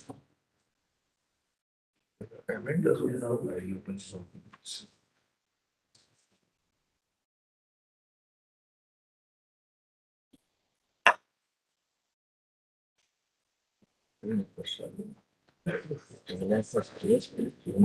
सारे traditional of limits are different. No injuries की. Yes, so here can I with you. It's the way of responding if you know. This is very well like. Mr. Attorney, only one thing, you are given these figures. For example, death figures 3,000. This start second page of this note, you handed over. Second page, correct? Now, actual number of cases were 5295. Correct? later. So we want to know whether we have paid all these 59 in all these cases, 5295 cases at the rate of 10 lakhs, we have paid to everybody. Yes, sir. I'll show those details in our compilation. So therefore, whatever amount you have specified here, according to you, and everybody has been claimed. Additional claimers were identified later on. Everybody has been paid. Yes. Is that correct? Yes. And look at it, look at the irony. 84 or 85 people would have died. At that time, you gave 1 to 3 lakhs to the immediately to the family members. After 25, 26 years, you enhance it to 10 lakhs. By the time one generation would have gone. That's all the more a reason. 1 minute, please. That's the irony that you take 25, 26 years to decide what is the amount. And if you had to take that corrective action, you should have taken it. I could understand the curative was filed decided in 1991. Sorry, the review was decided in 1991. Review. I'm correcting myself. 1990 or that by that time you knew the figures. No. Death cases you knew the figures. No. That's a problem. The welfare commissioner has to engage himself over a period of time to look at the number of deaths. What can be done if for 25 years you can't come to the figures? That's not a question of 25 years. Sorry, it's a reflection on the government rather than anything. Great respect. Of course. The question of determining the number of deaths, is it merely a jugglery with figures? No, it has to go through a process. So the process went on. And within 19... Process goes on. Mani, please turn to your current note. Turn to the table at the first table which is there. Correct? Turn to the first table. These are figures. Yes.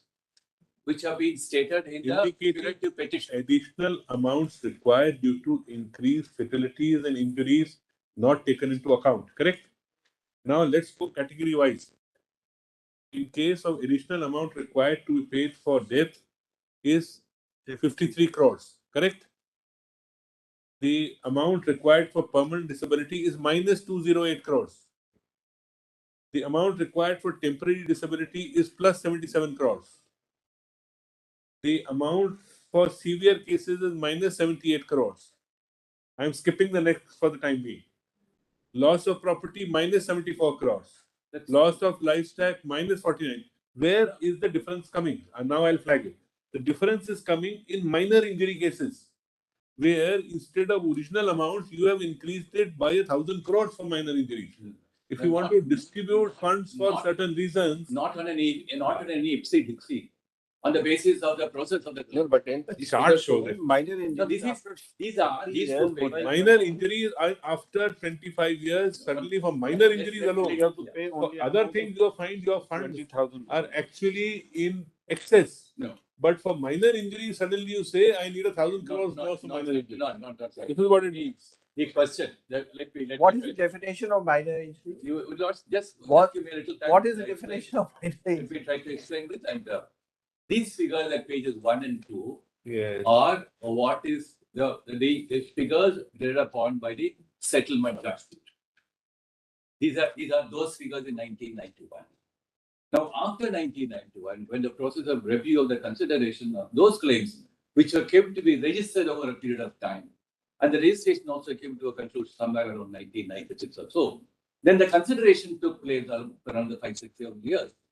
The review process came to an end of all this somewhere around 2005 or 2006. So by that time, we knew the exact number of deaths and the shifting of cases from What I'm minor saying is injuries the to rarely major is- injuries, permanent disability. The rarely seriously affected, the loss of property, loss of livestock, are all where less has been spent than anticipated. But permanent disability is other. But suddenly for minor injury cases, you up the figure because you try to cover many more people. Like Great how respect. after 20 Great years minor respect. injuries have to Even be a taken into account. categorization.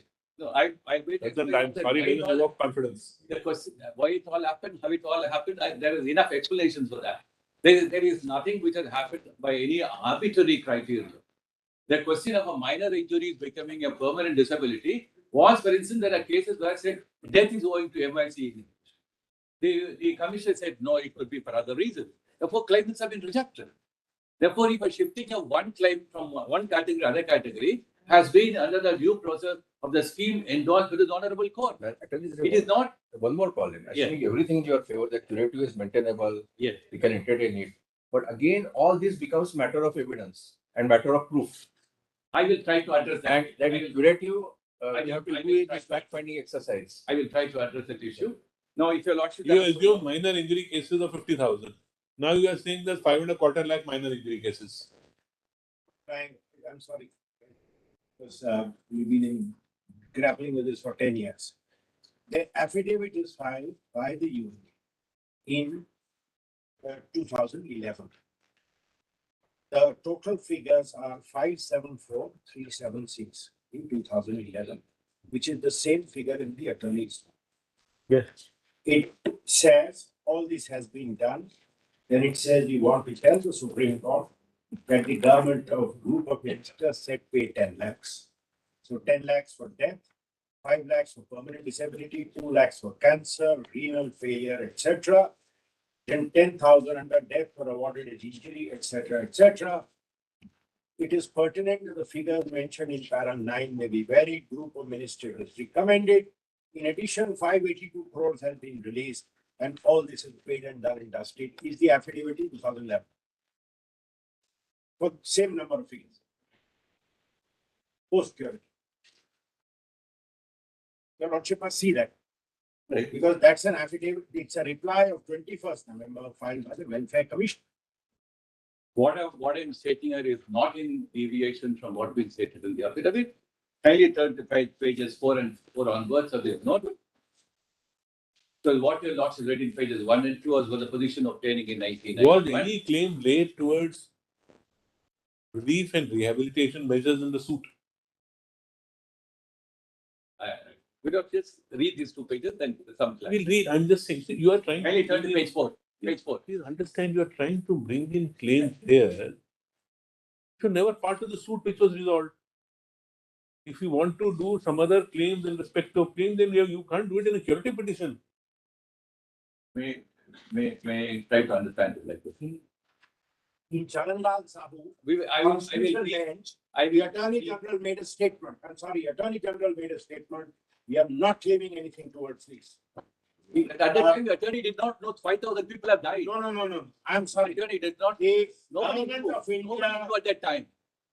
the government of India would not seek any reimbursement on account of expenditure incurred so moto for relief and rehabilitation of the Bhopal gas system, nor will the government or its instrumentality make any claim on its own arising from the disaster. Now, if the government has spent monies on curative work, that is money spent by the government, independent of this, can they bring an action against UCC, the separate matter? I'll definitely answer. No, the query was different. There was a claim made for payment of compensation account of death, disability, etc. In the original, Yes. no discussion about it. We are on this claim number 2 and 3 is 1743 on account of Your Lordship relief and reading rehabilitation. Your Lordship reading that. Claim number 2 and 3. Page, Whether- page 3. Whether these claims were made in the suit. Claims under these heads were made in the suit. That's what we are asking. Claim on account of environmental degradation. These are fresh claims which you are seeking to make. Claim 1 was certainly made. But claim 2 and 3, whether they were claims made under these heading in the suit. Claims 2 and 3. Claims 2 and 3. How can they, my question is, how can they arrive in a curative? If you want to claim some other amounts against carbide on account of your better knowledge 25 or 30 years or 50 years hence, file the proceedings. You can't do it in a curative petition. Who stops you from? I was saying, May I read Your Lordship's kind consideration. How did the review judgment look at it? And if the curative petition, if I am. No, you may be right also. You can argue that. As a matter of fact, we want claims 2 and 3. Under these heads, there are claims in the original claim. Exactly. But there are some parts of the judgment where these issues were flagged but not necessarily addressed. It is not, I saw that. Mr. Attorney, I'm not able to comprehend at all this aspect. This is a compromise in a suit. Let's not say, oh, this is a very unusual thing that has happened. These episodes have occurred all over the world periodically. Unfortunate. Now, magnitudes have been, yes, many of them are magnitudes equivalent. See, in India, fortunately, we've been fortunate it is not arisen. One is not denying the magnitude, but something you have not claimed. Therefore, your best claim can be, well, how can there be a settlement of this amount? Because nothing was claimed on this account. If it is not claimed, it is not settled. Chapter is over, claim it. Therefore, I put a question, you claim it. If you claim it and you are entitled to claim it, and if they want to defend it, and they'll defend it in whatever proceedings arise. In a curative, how can you go into it? That's the whole issue. Claims 2 and 3 never forming subject matter of the suit. If, in accordance with law, you are entitled to claim it, please. We are not prohibiting you from claiming it, but we can't go into a curative in this. Just Multiplication of figures, what you think should be now, I want this also, I want that also. Maybe you are right, but there's a process by which you will have to claim it.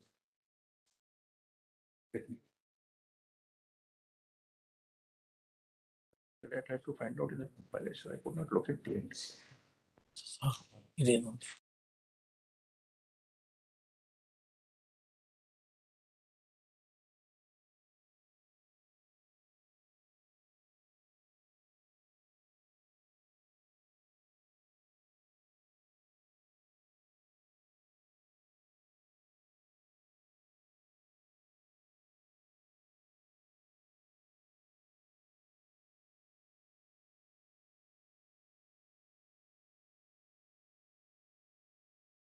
Claim 2 and 3. Settlement for that. Let us say, if you move claim 2 and 3, what can you claim against them? According to you, I am taking your case at the best. So, Donnie, just coming to your figures, right? Probably the figure at the table A is 675.96, which includes this figure of 99, which 955. 955 may be wrong because it doesn't tally. I don't know how you taken 955. Additional amount in crores you've taken. So 675.96 is one. If table number 1 or page number 2 of your table A. table number 1 is page 1.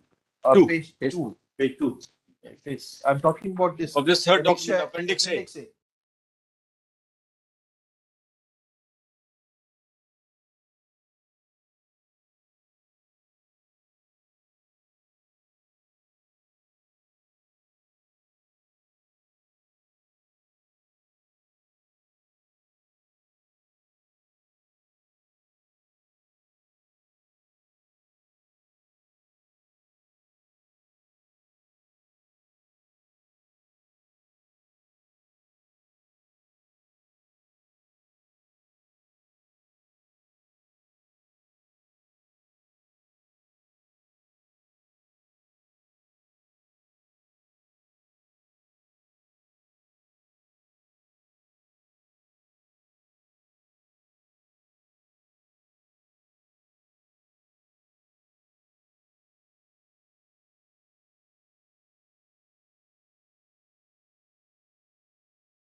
when the Charan Lal Sahu judgment came, one of the challenges was in what capacity the government suing. The Attorney General made a statement saying we are not going to be pressing for any claims of recovery of what the government is paying. That's in 89. This is 86. Let me look at the judgment. Let me tell you why it all happened. Look at So it. why is another story? Let us look at Why, how, Let us whose look at it. wisdom, Kindly- whose kindly lack let of us look wisdom at the is not an context issue. and how certain submissions are made. So we are looking at a very extraordinary situation. Sorry to repeat that, because in this extraordinary situation, what could have been anticipated? The only concern at the review, at the settlement order was if that trial were to go on for long years, unending. Correct, correct. That could be avoided, and to So obviate people, that. therefore, the persons who have suffered should get benefit at an early date. That is the philosophy of a settlement. Correct. Those monies were given have to be disbursed. Now, you made certain statements because to benefit the people who suffered into this. Now you say no, government is spending much more money on different aspects. They are as tort fees are required to be parceled with those liabilities. Yeah. Claim it and it will be tried. How to in a security we parcel this on to them? Whether it is a claim of grief and rehabilitation, whether it's participation of environment degradation, all these you may not have a claim. We don't know. But you are wanting us to determine these claims in a curative petition dealing with the issue of claim satisfaction of the persons who had suffered various forms of injuries and ailments. How do you mix up all this? How do you do this? responsible It needs to go through the review document. government है कि And 25 it साल बाद is settlement order. payment I'm not saying these questions are to be discussed like that. But how do we find an answer to this very vexing question? So at different points of time, the courts have looked at certain dimensions of the case. Certain dimensions of the case, and therefore we gave an answer. And stand was taken by the government of India with other parties. So on the basis of certain assumptions of facts. So therefore with the review. Those assumptions, Let me go to the review. let us say you find no, those assumptions today don't hold, get them determined in proper proceedings. Please don't put this in a curative before us. Is all we are saying. तो उनके पास access to ऐसा है। If after 39 years you want to now sue them for something, please do it if you can. Please recover it if you can.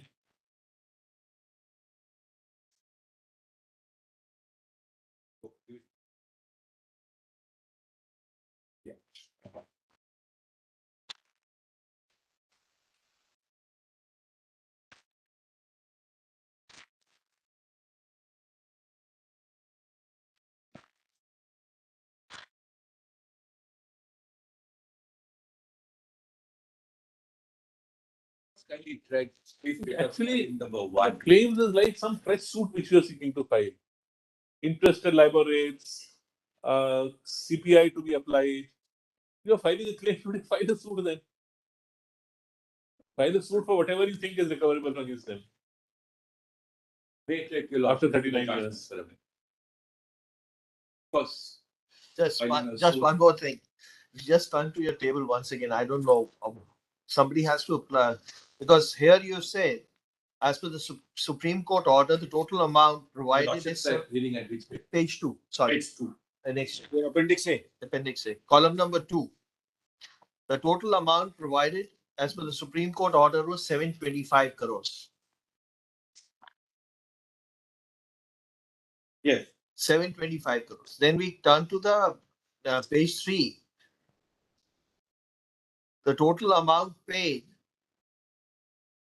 ex gratia in terms of based upon the Government of India decision dated 24/6/2010, GOMM recommendation dated 27/9/2010 is 740.28. There, the gap is very little. It's not substantial, even if you go by your figures. And the figures get really, there's a change in figures largely on account of the fact of the minor injuries. Minor injuries figures going up from, Astronomically. it's virtually from 50,000 go to 5,27,000. And that makes a difference of 955, 1,000 crores virtually. These numbers. So these are these figures. Then obviously there's something little odd. There is something difficult because the other numbers which have really is 1,000 crores with regard to the government of India expenditure and 315.70 crores on account of environmental damage. Somebody must have done some calculation. These figures will have to be all. How do we estimate? These are only abstract. So dehorse, I've given only the abstract. endeavoring to put it on dehorse the settlement. You feel you are entitled to number amounts more. It either did not specifically get claimed in the suit or otherwise. Please file whatever you want to before whatever court you want. How can you do it in a curative petition? That's the question. We'll also kindly turn to some of the observations in the review judgment. And Tell us where it says And, that everything can be opened whenever you want. It is so, we'll see.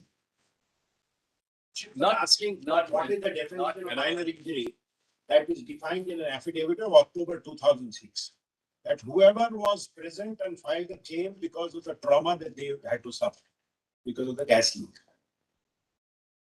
It's in their affidavit. I'm not exaggerating. That was defined as a minor injury. Yes.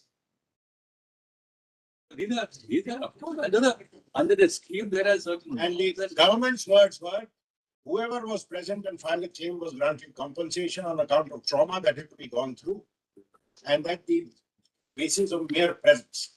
What is the compensation amount, Secretary? I'm sorry. What is the compensation amount? 50,000. What's that minor? 50,000. 20,000. Ranges, there's a range. Therefore, they say we have paid extra 600 crores. Now net present value applying live on. That leave that apart. That's the security. See, from 50,000 cases of people who may have suffered a trauma, you are, for which 100 crores was provided on 20,000 rupees, you said actually people who have suffered a trauma are 5,27,894. That's And therefore we spent 1,000 crores more. right. There are And we had checked for the population of Bhopal at that time was around that thing, 5 million. 56 wards. So everybody But suffered the trauma, purpose everybody is they've given a figure. There are defined set of wards where the gas leak exposure were determined, and all these people within the 56 wards with a minor injuries category was to be So redone. if you are saying trauma, we are not disputing. So you say that anybody who has been in this affected ward will be effectively treated as somebody who suffered a trauma because the gas leaks occurred there. Therefore, you give it to everybody. Nothing wrong with that. Question is, on this basis, can you open a settlement? The number is a very important. Number is because you Number very knew important. what populations were there.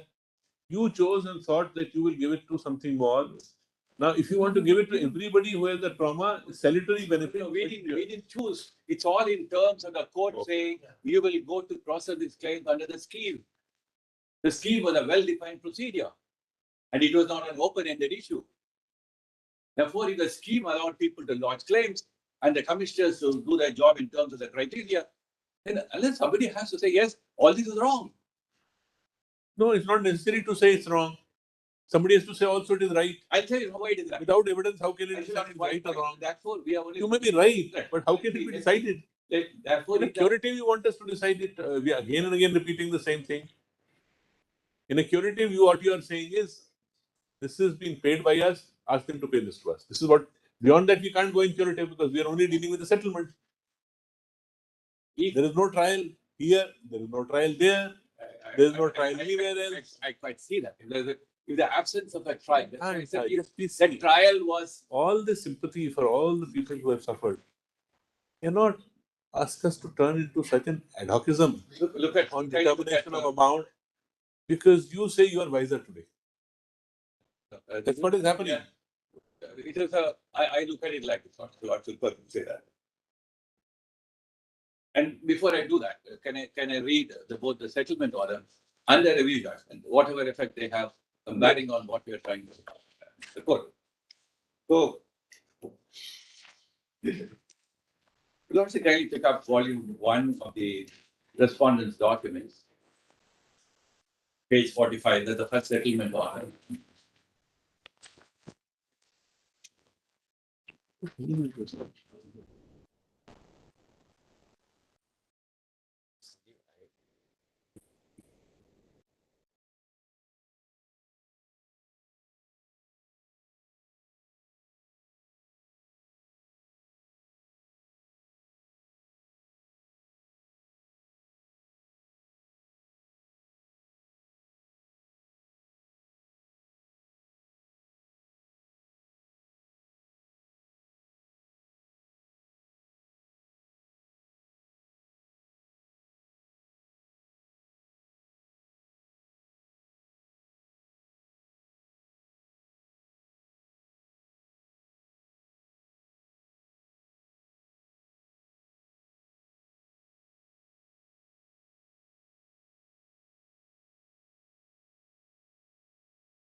What do you want to read? Agree.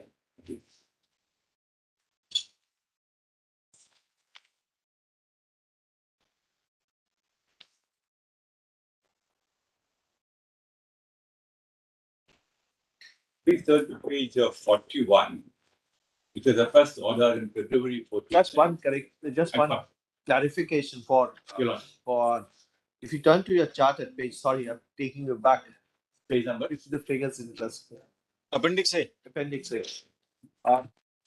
The amount which was initially provided was 725 crores. Is that correct? As per your chart itself? Then you have additional amount required to be paid. That's an extra amount, which is 675 crores. Is that correct? This is above. This will mean over and above 725 crore. Is that correct? Now, at page number 3, this figure of 740.28 crores under the heading 2, Roman 2, capital 2, ex gratia amount. Yes. This amount is the actual amount paid or is the additional amount paid? Actual amount paid minus, Not the additional amount paid or the actual amount paid? minus the initial amount received plus this deducted, less amount.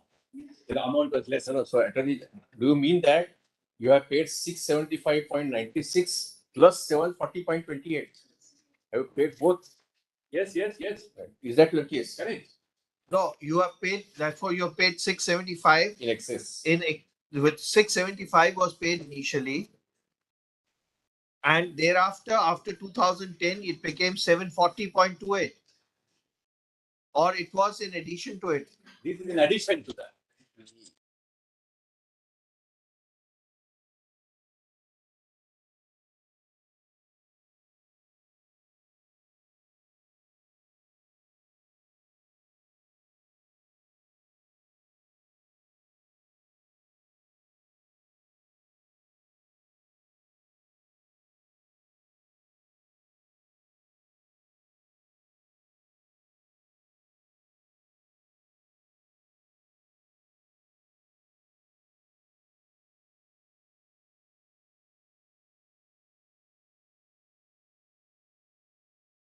$75.96 the additional amount you pay. They paid 725 and paid 675. Both. Correct?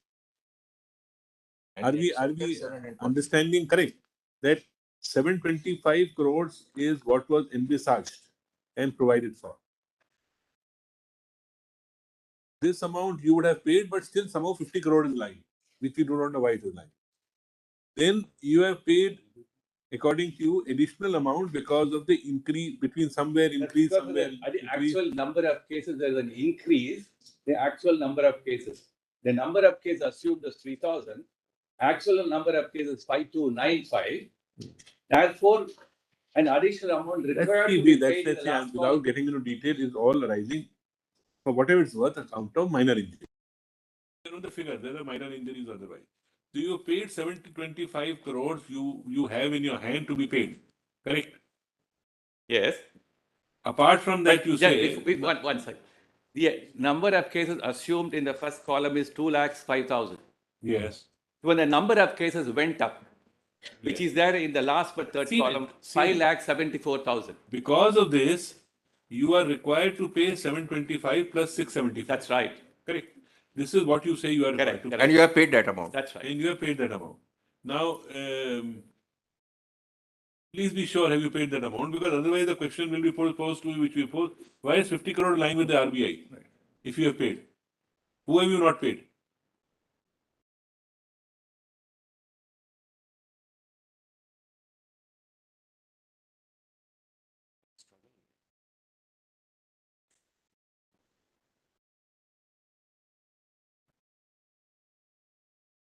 And if you now turn, see, confusion. Now, when you come to claim 2, which prima facie is not, they use said amount spent on account of rehabilitation, etc., is so much. And the amount ex gratia is 740. Ex gratia is 740. So 1743 is what you have claimed under a claim 2. Then there's a claim 3, where you say environment degradation. You must clearly say whether you have paid 725 plus 675 plus 740. Out of the 725 which they were supposed to pay initially, they have paid 740. This is what they want additional. No. What they must say clearly, whether they have paid 725 plus 675 plus 740. Whether all three figures they have paid. All the three figures, 740 is a part of the. So our simple question is whether you have paid one figure of 725 Plus 740. No. Let us go by this. So 725 plus 675.96. 675 is required to be paid. There is addition. If you lordship gives an increase in the number. But you By did not reason pay of this. increase in the number, Let's say increase the number. So 740. Increase in the Okay, number. let us begin first. You have paid 40. You have paid 740. 740. As against 725 received, we have paid 725 plus 740.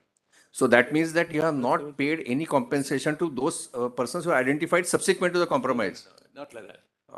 670 was required to be paid. Right.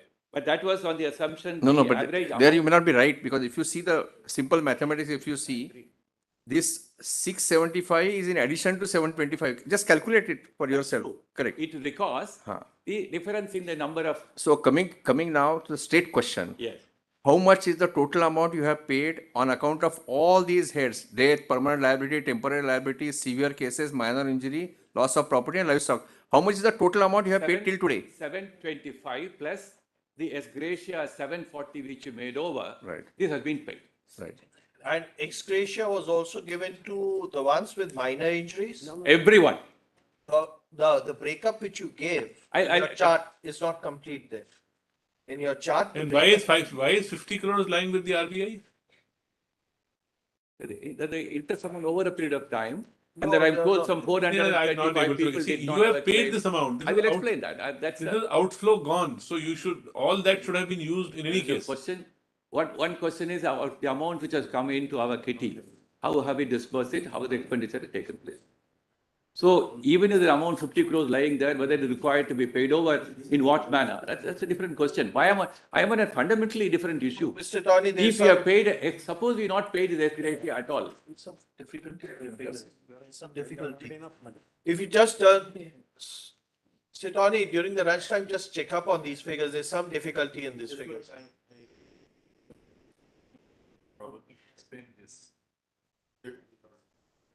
What do you want to explain on the figures? Just to assist your lordship. No, what is the figures? If you have some better definition of the figures. I'll just come. Now, if your lordship look at this table, but what happened that initially when the settlement. Right, sir. I'm audible like. Yes. Yeah. Milord, initially the settlement came and then there was, Milord, hue and cry that how the settlement has been arrived at. So motto this honorable court took cognizance of the situation. And they said on the basis of assumption that this figure has been arrived at. Now the court was supposed to determine that what is that assumption.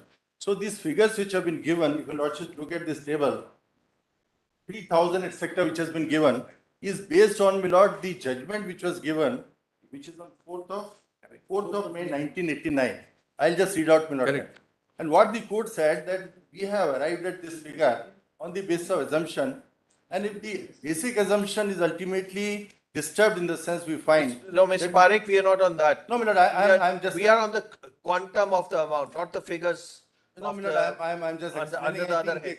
my explanation will clarify. Yeah. So this, Milord, when we look at this number which is given here, assume this number is, Milord, based on what the judgment of this Honorable Court says. Now, the average amount which has been mentioned, this is the average amount. Again, the court said that in case of death, the average amount will be 2.33. So therefore, Milord, when they multiplied, the total amount came to 725. This is, Milord, for the number which is mentioned here, that is 3,000 sectors, that these are the total amount which has to be given. Now, what happened thereafter, Milord? This 725 was not disbursed immediately because it was subject to, Milord, the determination of claim by the tribunal. So the determination process was going on. So this 725, Milord, the interest accumulated. The interest became, so this amount. Became larger. Yes, Milord, it became larger. So suppose the amount was immediately disbursed, for example, in case of death, 233. Then, Milord, the entire amount of 725 could have been disbursed. Because, Milord, the interest became more. Therefore, the question is that interest amount who is entitled to, whether the same number of persons who are mentioned here are entitled to that interest. So this is, Milord, a separate thing like 50 crores. Now 50 crores will go to the persons who were really identified by this Honorable Court on assumption that these are the figures. Now what happened thereafter, Milord? The process of determination started. Now the process of determination by the tribunal came out this particular figure, which is mentioned in column D, that is 5,295, etc. And then for somewhere, Milord, the figure has gone up, somewhere the figure has gone. Like in case of simple injury, it has become tremendous, and lordships are putting the question that how this figure became so much. Now this is based on the determination which has been done by the tribunal on the basis of, Milord, documents which are produced. So, what has happened, Mr. Parekh, is if you keep out this category of minor injuries, there is actually excess availability of about 275 crores. I've done the minus and plus only, basic mathematics. It has been so. In the wisdom now, it was decided that while it was envisaged that minor injuries may only be 50,000, effectively minor injuries was categorized as something where there is an element of trauma. One is not saying this is illogical. 30,000 It something. is. So practically everybody who was in the area was given that. Therefore, the number of minor injuries cases rose from 50,000 to 5,27,000. There can also be another reason, as the learned attorney said, that a lot of people may have claimed under different heads, maybe under different heads. And via media was that put all these people as having gone through trauma, and therefore they will get some amounts, which is about 20,000 rupees. So give 20,000 to everybody who was in the area. Practically, that is what has happened. Each claim While was the written in, claimants Milord, under separate. different actual heads of permanent disabilities and others, the number of assumptions have been very different or lesser than what actually has been deciphered. Milord, may I just clarify again from this thing? Now, if we, Milord, stop there, that suppose, Milord, the number was only 3,000, 30,000, etc., then this entire amount of 725 should have gone, Milord, to the persons who have been mentioned in A. Not Entire amount necessarily, should have no, gone to them. No. Yes, Milord. No, Because. not necessary. Not necessary. You see, these were tentative figures, you are right, Yes. but the figures changed. I am coming to Figures that. changed Milord. because of the fact that the number of persons assumed cases also underwent a Milord, change. I am coming to that, Milord. On verification, the I'm assumed just coming- cases were not Lord, found just to be give me so 2 many minutes. of the more drastic category, but they fell under persons who were, let us say, had gone through a process of trauma. Milord, We are not doubting the government should not try to rehabilitate them. Milord, I am going, Milord, just kindly give me, Milord, 2 or 3 minutes, I'll clarify. Suppose, Milord, the assumption which is mentioned here, 3,000, 30,000, etc., was correct, and the figures were only that much. Suppose we go, Milord, on that basis. Then it will be that the 725 crores which have been given as part of settlement will be disbursed, Milord, according to the figures which are given in A, Correct. including the interest part of it. Am I, Milord, correct to that Yes, extent? yes. Now we come, Milord, and this is the amount which has been pointed out by this Honorable Court, which is in C, has to be given in case of death, etc. Hmm. Now, what has been done is that after determination, this figure has come 5295. We will take on the case of death. So therefore, the difference is 2295. Now, this 2295 has been multiplied with 233, and this figure has been arrived at 53.47. That's how, my lord, the entire whatever was determined by this honorable court has to be given as compensation has been put, my lord, as 675 total. Now, this 675, that is what has been said in curative, is the amount based on whatever this honorable court exercise did in suo moto has to be paid, which is in addition to number which has been given to payable to those who were assumed 3,000, etc. Are only So this thing, figure only comes thing to we've understood it. The only Lordship, thing I'm Lord, telling you yes. is that all this variation, somewhere less was being spent, somewhere little more was being spent, but the figure is drastically different because practically everybody who would be in the affected area, a conscious decision was taken to give them at least for minor injuries. Therefore, people who have gone through a trauma would get some amount at least. That's the principle. Not done by government. I want to make it clear. Determination of this trauma has been done by the tribunal. Maybe by the tribunal. I'm not saying that government will determine it. And I must make it clear, my lord. The figure which has been given in D, nobody is claiming that the number has increased. Nobody is claiming. The number, because this number has been determined by the tribunal, and the tribunal stopped functioning after a particular point of time. They stopped taking claims. So therefore, my lord, the number which is mentioned here is static. Somewhere, my lord, we have said so, which SLP will be heard later on, that suppose a case of grievous hurt has resulted into death, what will happen in those cases? Because the tribunal is not functioning, who will determine? That question Lordship will decide after the Constitution Bench judgment. Because Lordship said that we will decide this SLP after the judgment by the Constitution Bench of curative petitions. So, but then today we are not concerned with that. Yes, yes. Today we are concerned only with the figure, and figure remains static. Today we are concerned with whether anything more and above in a curative petition can be parceled on to the others. That That's emanates, all. my lord, in my humble submission from the order which was given on 4th of May, which will, suo moto, which your lordships may read, because that will throw the light on the Okay, entire. the attorney will read the Yes. the main two orders after lunch. Very well. Yes. I'm grateful. I'm grateful.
Sorry for the delay. I got caught up in some meeting.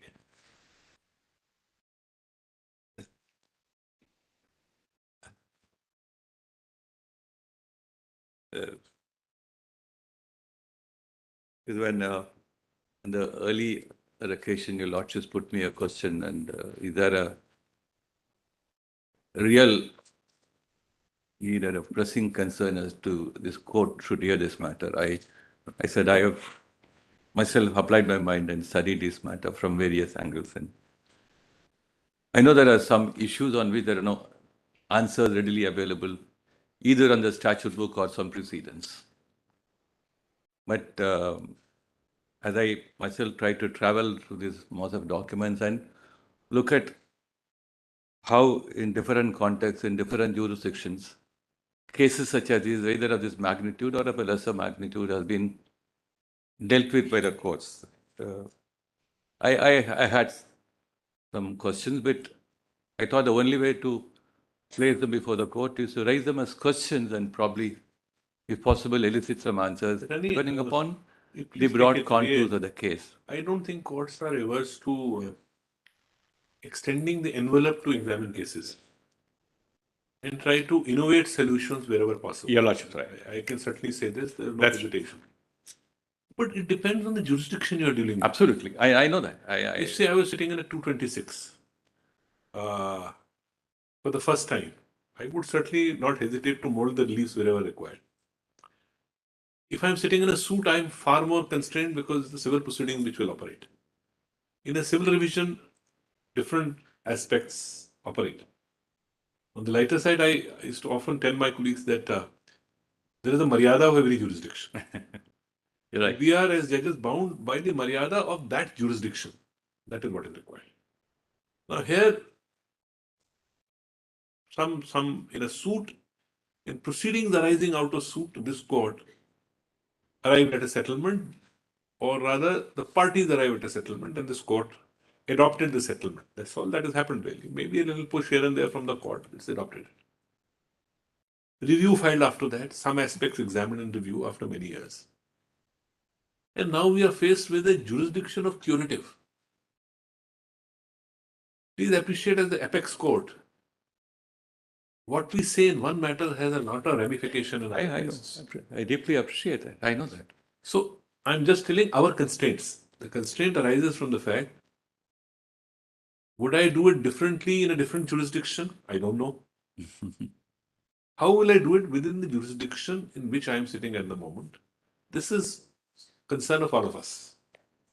That we should not be stepping into something which is impermissible, given the constraint to the curative jurisdiction, and open another Pandora's box for At the same time. so much more. No, okay, that's right. Yet try to see if there is a point of view which is At the same time, can that be done in these proceedings, or you have some liberty, if at all something is available in law to you, it's up to you to choose to do it in some other proceeding. This is what what our was concern is. all this concerns certainly had been points of reflection for me too.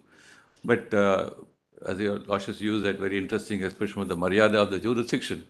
So just before I go into that question, page 45 of volume 1, Yes. your lordships know that how post Basappa versus Nagappa, and saying we no longer bound by the technicalities of the Indian English administrative law writs. And in Bandhu Mukti Mocha, lordships looking at Article 32 jurisdiction. Much later, the way the 32 jurisdiction has been so fashioned and applied in order to do justice. No, So maybe there are cases when the jurisdiction also evolve. Right. I'm not I just disputing that jurisdiction can evolve, but whether a curative jurisdiction, to what extent it can evolve, will be I the understand. question. I understand that. But my endeavor is only to say if this court were to say something which will be clearly confined to dimensions of a case like this, even one says that there are circumstances when Engineers Council and the court inclined to do justice, Article 142, cause or matter. So you can always read something into those provisions and do for the purpose of doing complete justice. That's how law evolves. That's how the whole common law growth both in tort law and in contract law. So one looks at it like that. So nobody thought when Donago or Stevenson decided, then it will open up a long line of reasoning and logic for. And then I remember one early case on fiduciary jurisdiction, somewhere in the 25 English reports, and then Chancellor was unseated because he was acting in breach of the trust. So the fiduciary, relationship concept has also grown. It is expanded both in terms of unjust enrichment, restitution, and so on and so forth. That's how the needs of a given point of time in doing justice will certainly evolve. I at the same time, certain limitations on how you read into certain provisions of the law or a given demands of a case, all that limitations will be kept in mind. But what was worrying in this case is that if I look at how from May 4, 1989, when the court first gave a stamp of approval on the settlement thereafter for a long period of time, these issues have remained unanswered for a number of reasons.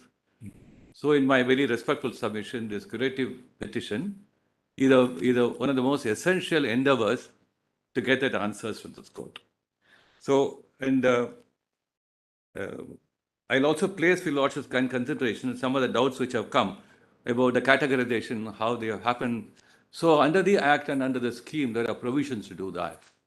And soon after the settlement, on the basis of the settlement arrived at, so the broad outlines of the contours of the scheme, which talks about what kind of categorization is available for looking at whether a settlement or for a trial, the Act would have probably thrown light on that. When a trial would have been probably governed, by and large, by the provisions of the Act and the scheme, where the Union of India was acting in a participatory capacity. So I'll show you all those provisions, therefore throw a good deal of light on how they have happened in the way they ought to have happened. There's nothing uneasy about the way they have happened. One probably could not say the change from one number to other number was something besides the point. It's very difficult to say that. So if they fall within a statutory framework and a scheme, and no blame could be laid at the doors of those processes, then I think for all practical purposes, this court will proceed to assume that the culmination of the welfare commissioner processes are to be assumed to be correct and valid for the purpose of having a second look at the whole settlement. Let me place your lordship to page 45 of volume 1, the first volume 1 of respondent's compilation.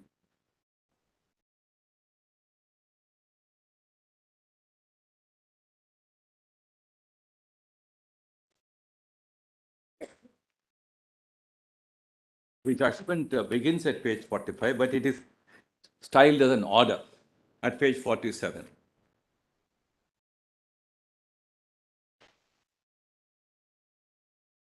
Forty-seven of volume 1. Volume 1 of the Separate compilation. compilation of respondent number 1.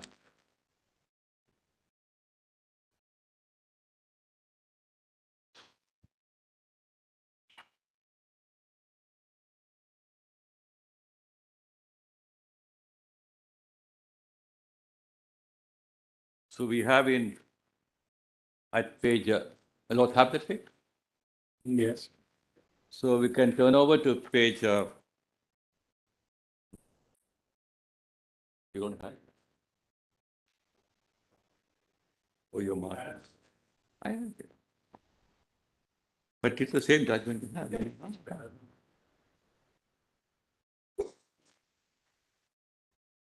Please turn over to page 48, paragraph 3. Yeah, 1989 3 SEC. This is That's the first settlement 1989 SEC 38. Compilation page 45. Yes. Yeah. What do you want us? Paragraph 3 at page 48. Yes. The court takes notice of the order passed, the first order. You're not reading the 14-15 February order? No, that is the earlier order. That's being referred to here. Paragraph 3 refers to that order. Yes.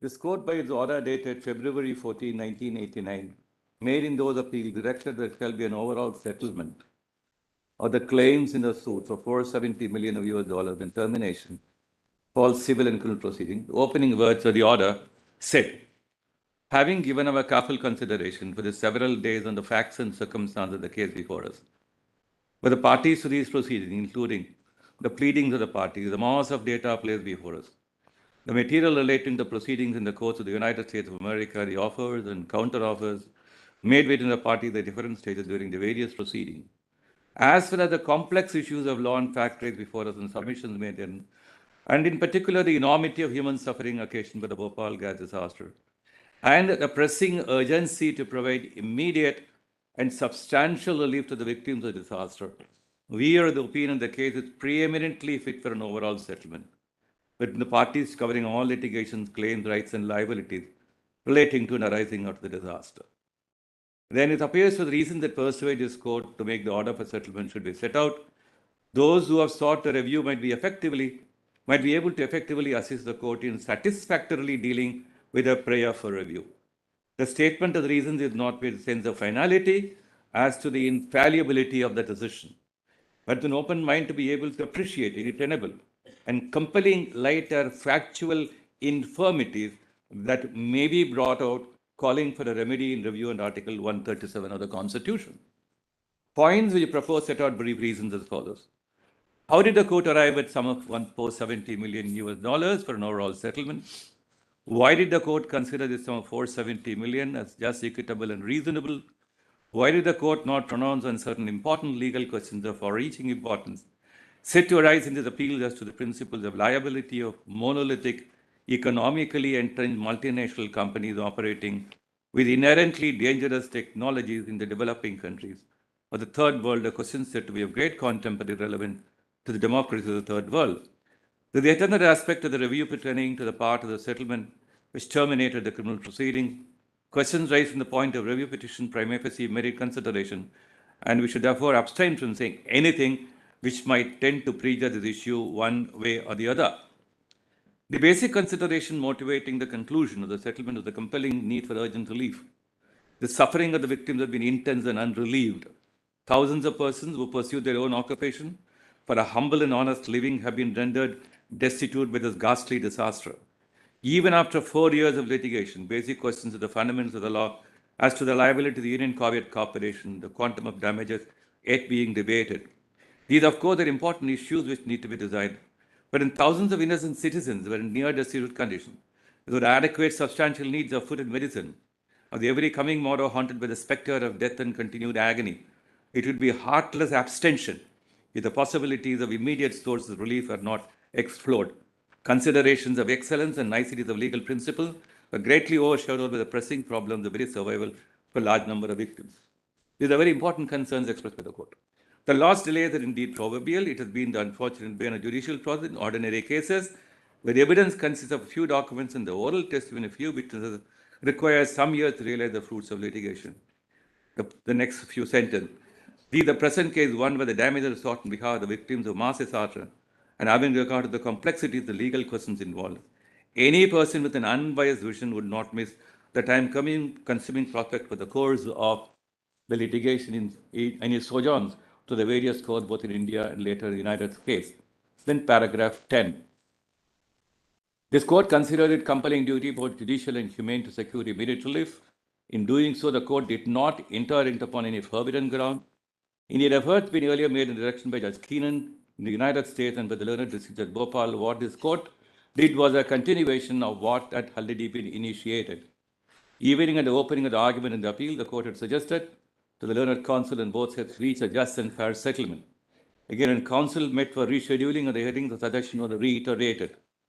The response on both sides was positive in attempting to settlement, but they expressed certain degree of uneasiness and skepticism with the proposals and the prospects of success in view of the past experience of such negotiations. There have been uninformed and irresponsible criticism of the attempts at settlement. Attorneys submitted and even the most bona fide, sincere, and devoted efforts were likely to come in for motivated criticism. Then the court asked the account to make available the particulars of offers and counter-offers made on previous occasion for a mutual settlement. Then counsel for the parties furnished particulars of the earlier offers for the overall settlement what been considered reasonable. Progress made by previous negotiations was graphically indicated. Then a few lines later, Nariman stated that his client would stand by the offer of $350 million US Also, submitter's client had also offered to add appropriate interest to the rates prevailing in the USA, sum of $350 million to raise the figure to $426 million. Nariman stated that the client was the view that the amount was the highest it could go up. In regard to the offer of 462, Attorney General submitted he could not account this offer. Submit any sum less than 500 million would not be reasonable. Third counsel, both the parties stated they would have to leave it to the court to decide what should be the figure of compensation.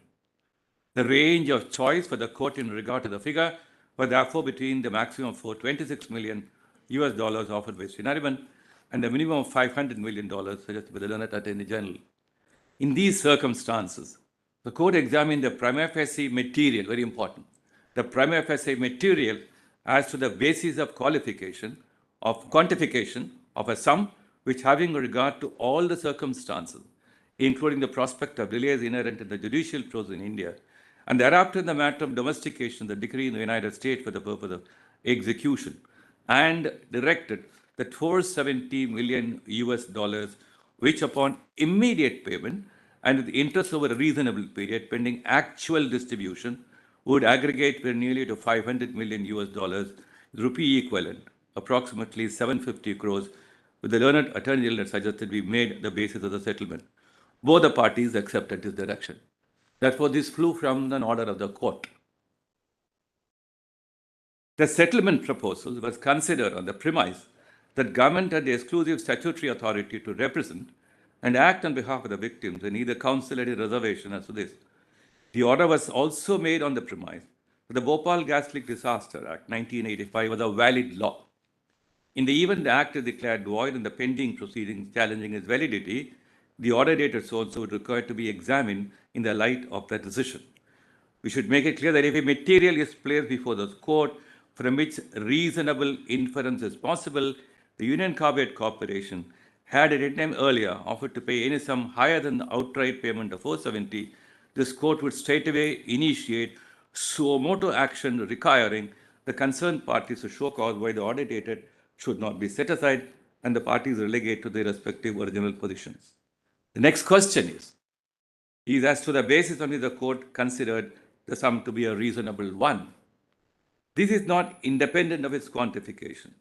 The idea of reasonableness for the present purpose is necessarily a broad and general estimate in the context of the settlement of a dispute and not on the basis of an accurate assessment by adjudication. The question is how good or reasonable it is as a settlement which should avoid delays, uncertainties, and assure immediate payment. The estimate in the very nature of things cannot share the accuracy of an adjudication. Here again, one of the important considerations was the range disclosed by the offers and counter offers between 426 and 500 US dollars. The court also examined certain materials available on record, including the figures mentioned in the pleading, the estimate made by the High Court, and also certain figures referred to in the course of the argument. There are a large number of claims under the Act. In the very nature of the situation, doubts that a sizable number of them, or either without any just basis, where otherwise exaggerated, could not be ruled out. It was therefore thought not unreasonable to proceed on some prima facie undisputed figures of cases of death and of substantially compensatable personal injuries. The particulars, therefore, this is very important, prima facie. The particulars of the number of persons treated in the hospital was an important indicator on its behalf. This court had no reason to doubt the bona fides of the figures furnished the plaintiff itself in the pleading as the number of persons suffering serious injuries. If you're looking at the time when the settlement was arrived at, the particulars, the number of persons treated in the hospitals is the only way the indicators have been made available to the court. So from the order of the High Court in the admitted position, so and so, a reasonable prima facie estimate of the number of fatal cases and serious personal injury cases was possible to be made. The High Court said, then, Your Lordships, in the circumstances, leaving a small margin for the possibility of some of the claims relating death and personal injuries made by the multitude of claims before the Director of Claims being spurious, there is no reason to doubt that the figure furnished by the Plaintiff Union of India in an amended plain can be safely accepted for the purpose of granting the relief of interim payment of damages. It has been stated by the Plaintiff Union of India, total number of 2660 persons suffered agonizing and excruciating deaths, and between 30,000 to 40,000 sustained serious injuries as a result of the disaster. So that was the initial account. There is no scope for any doubt that the cases referred to those of serious injuries include both types of cases of permanent, total, and partial disabilities of various degrees, and also cases of temporary, total, or partial disabilities of different degrees. High Court relied upon the evidence and claims amended pleadings to this reach its prima facie finding. Thus, then in assessing the quantum of interim compensation, High Court did not adopt the standards of compensation usually awarded in fatal accident section, the personal injury action arising from the Motor Vehicles Act. While know that in fatal accident affections where children are concerned, the compensation awardable is in conventional sums ranging from 50,000 to 30,000 each case. In the present case, larger number of deaths of children at a very young age. Even in the case of adults, according to the general run of damages in comparable cases. I've read some of the cases where the commissioner looked into divergent evidence, and it was really agonizing to find out how somebody just born, as infantile one could be, you lose your child. So the damages assessed in the visual and the usual multiplier method in the case of income group comparable so and so would be anywhere so and so. Then kindly turn to page 21.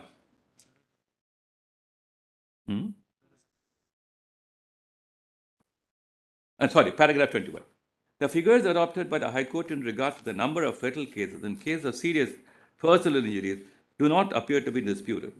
These data and estimates of the High Court are of particular significance in the statement.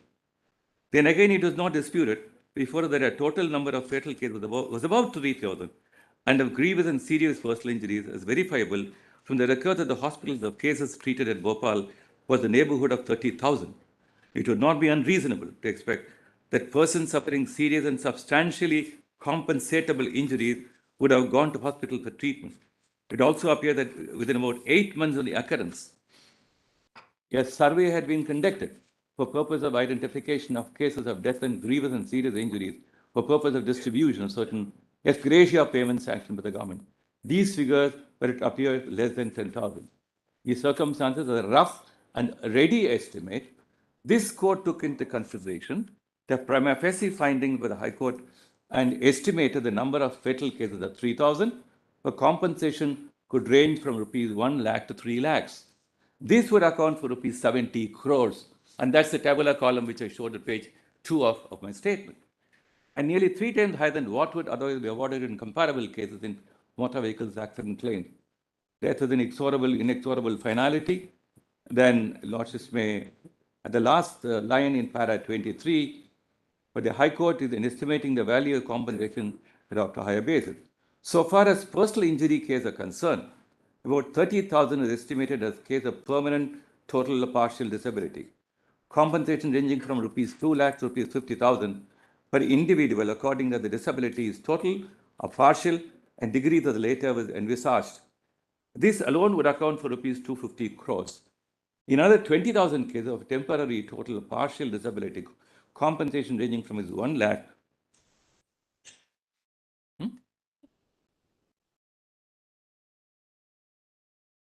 Let me read it and then.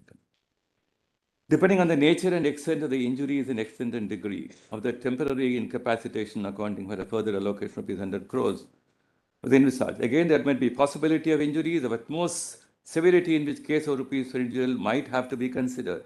Rupees 80 crores additionally for about 2,000 such cases were envisaged. So all these were on a hypothetical basis.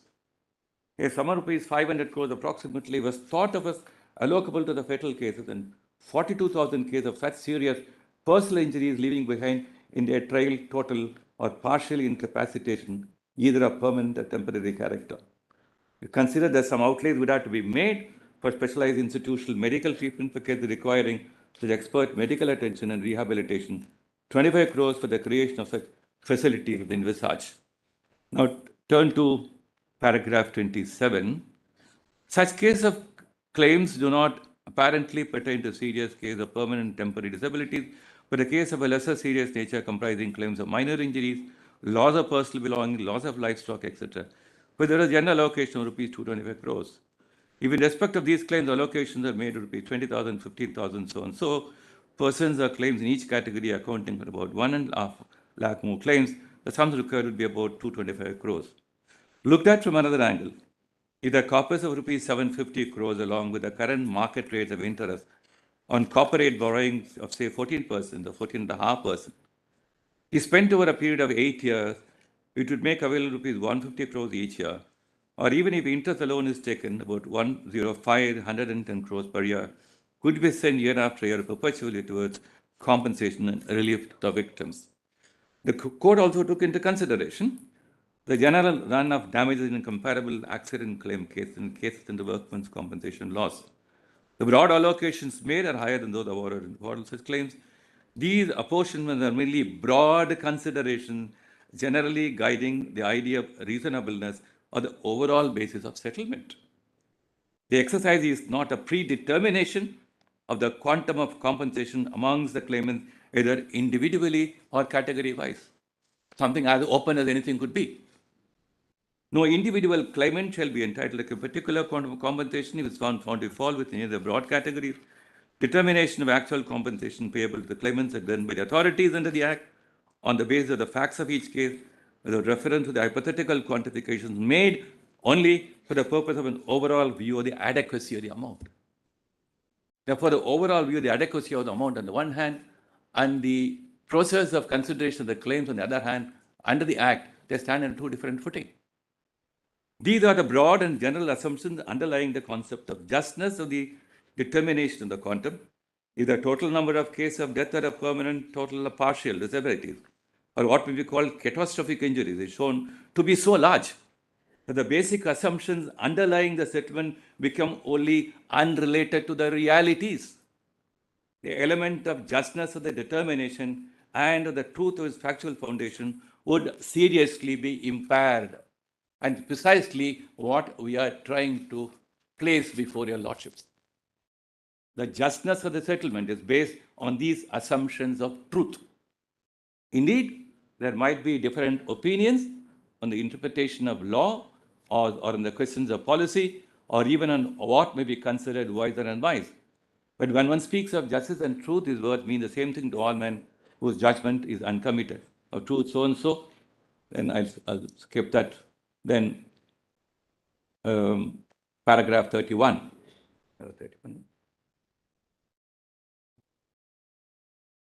33, one minute.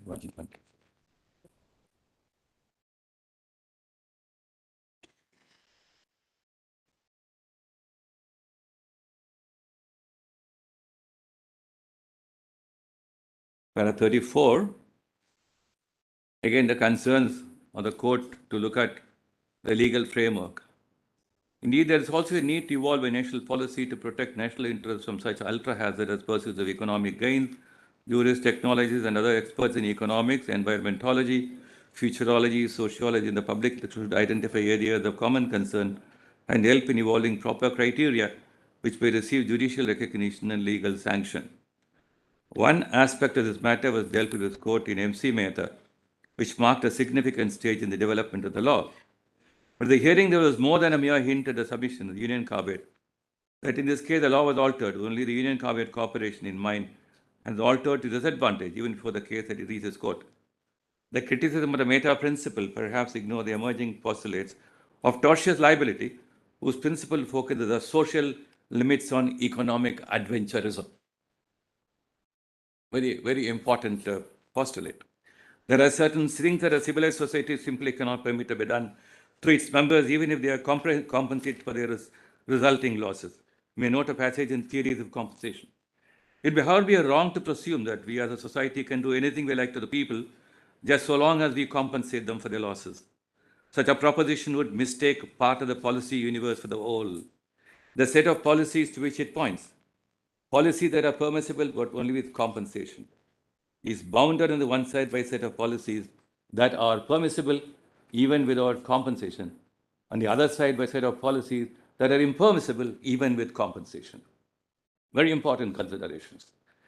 So, but in the present case, the compulsions of the need for immediate relief to tens of thousands of suffering victims could not, in our opinion, wait till this question, vital though they are, be resolved in the due course of judicial proceeding. The tremendous suffering of thousands of persons compelled us to move into the direction of immediate relief, which we thought should not be subordinated to the uncertain premise of the law, and when the assessment of fairness of the amount was based on certain factors and assumptions not disputed even by the plaintiff. Then kindly turn to paragraph 38.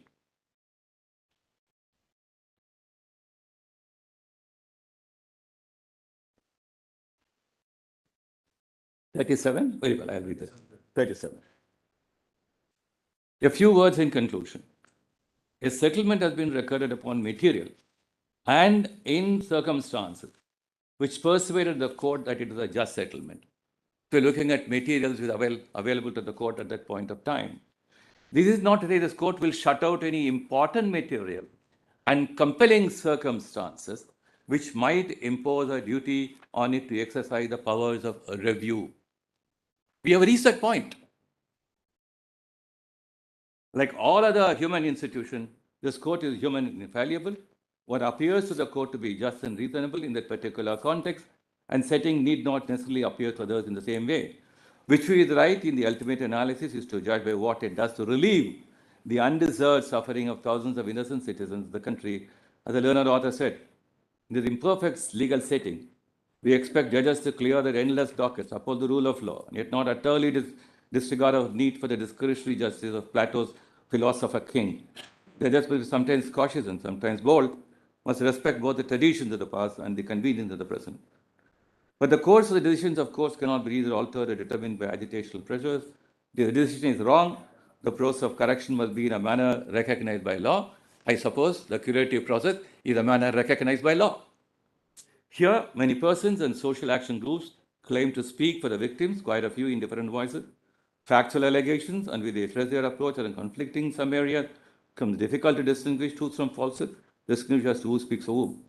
However, all these preceding paragraphs only express the anguish, the concern, and the despair, and the utter need for an immediate relief the court thought is something indispensable. So, summing up in paragraph 38, however, although to invoke the corrective process in accordance with law shall be heard, and the court will do what the law and the courts of justice requires, the matter concerns the interest of a large number of victims of a mass disaster. The court directed the settlement with the earnest hope that it would do them good and bring them immediate relief, but tomorrow might be too late for many of them. But the case equally concerned the credibility of the public confidence in the judicial process. Owing to the pre-settlement procedures being limited to the main contestants in the appeal, having the benefit of some contrary or supplemental information or material, very important, the benefit of some contrary or supplemental information of material, having a crucial bearing on the fundamental assumptions basic to the settlement, have been denied to the court, and that as a result, serious miscarriage of justice, violating the constitutional and legal rights of the persons affected has been occasioned, it will be the endeavor of this court to undo any such injustice. But what we reiterate must be a procedure recognized by law. Those who trust will not have a cause for despair. So I try to gather from this judgment, the court left open 2 or 3 important considerations, that if contrary or supplemental information material which has a crucial bearing on the assumptions which persuaded the court to reach at a settlement between the 2 conflicting figures of propositions, and if that is made available to the court through due process of law. So would not the court say that, well, yes, the assumptions are wrong, and if other set of materials are available, we would rather look at these figures rather than the assumption. And that's the most pressing question before the court. And I suppose when the curative petition was filed, it has paid a good deal of attention to these aspects. We just kindly turn to, just at this point of time, to few provisions of the Act and the scheme under the Act. The Act is in the same volume. I will take your lordship to the review judgment a little later.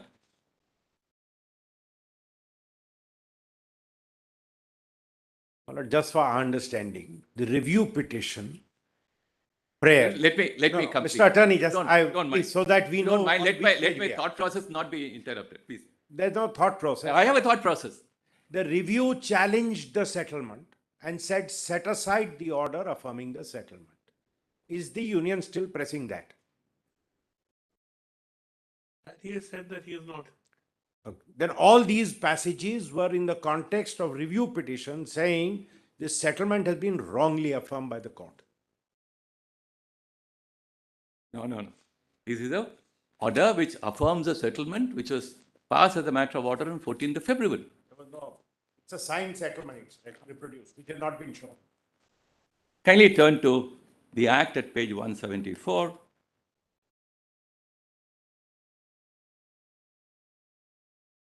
I mean, I don't know whether a signed settlement makes a difference. If a settlement is bad, for any reason whatsoever, and the judicial process endorses a settlement which is illegal, which is unjust, That's not that.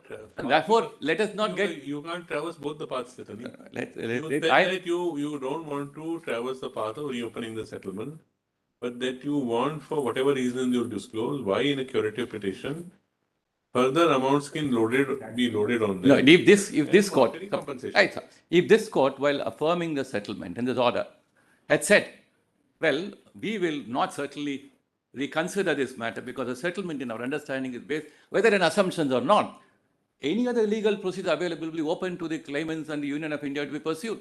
The court has not said that we will do the review. We will do the review. It was not relegated to some other procedures of law. Then what fairness would have been then emanated if the court were to relegate parties, if in the event of a settlement being unsettled? The difficulty is, you say the procedure is, the fairness of procedure is not there. When you open a settlement, there's the whole problem. This is not some settlement which If the court only in some sense gave its imprimatur to the settlement, which was agreed to between the parties. Court did not say you take so much, you take so much. the court, That's not the court what given to it. You there negotiated this settlement. is an element of court's intervention which made it possible. The court also And applied its every day mind. happens. The court Every also applied day its mind. We settle so many matters where we just push No, the parties let me leg on put the it like parties to come together. That's all. Let me try to understand. The court is now at a situation when to ask parties to go for a long trial procedure and then uncertainties in the principles of law application, jurisdiction, liability, all that. We don't even know whether it's available or not. We are saying if you feel there is a procedure, that's your call. No, is there therefore, I ask myself a question. Well, Lord Supreme put it to me like this. That, well, the Union of India volunteered for a settlement. Then you are completely estopped, foreclosed from pursuing any process under the Act or the scheme which would have possibly opened up and shown the unjustness of the basis of the settlement. And that will be a call on which I don't know whether the court would completely foreclose the Union of India. So the settlement breathes a lot of life into the need for bringing to a close at some point of time, at an immediate point of time, where people get some relief without waiting for the uncertainties of. Therefore, that's the essence of the entire settlement. Settlement cannot be that, look, we, in the claimants being in need of it, we are authorized to negotiate on their behalf. We have negotiated so that we can get the settlement now, so that we can challenge it later.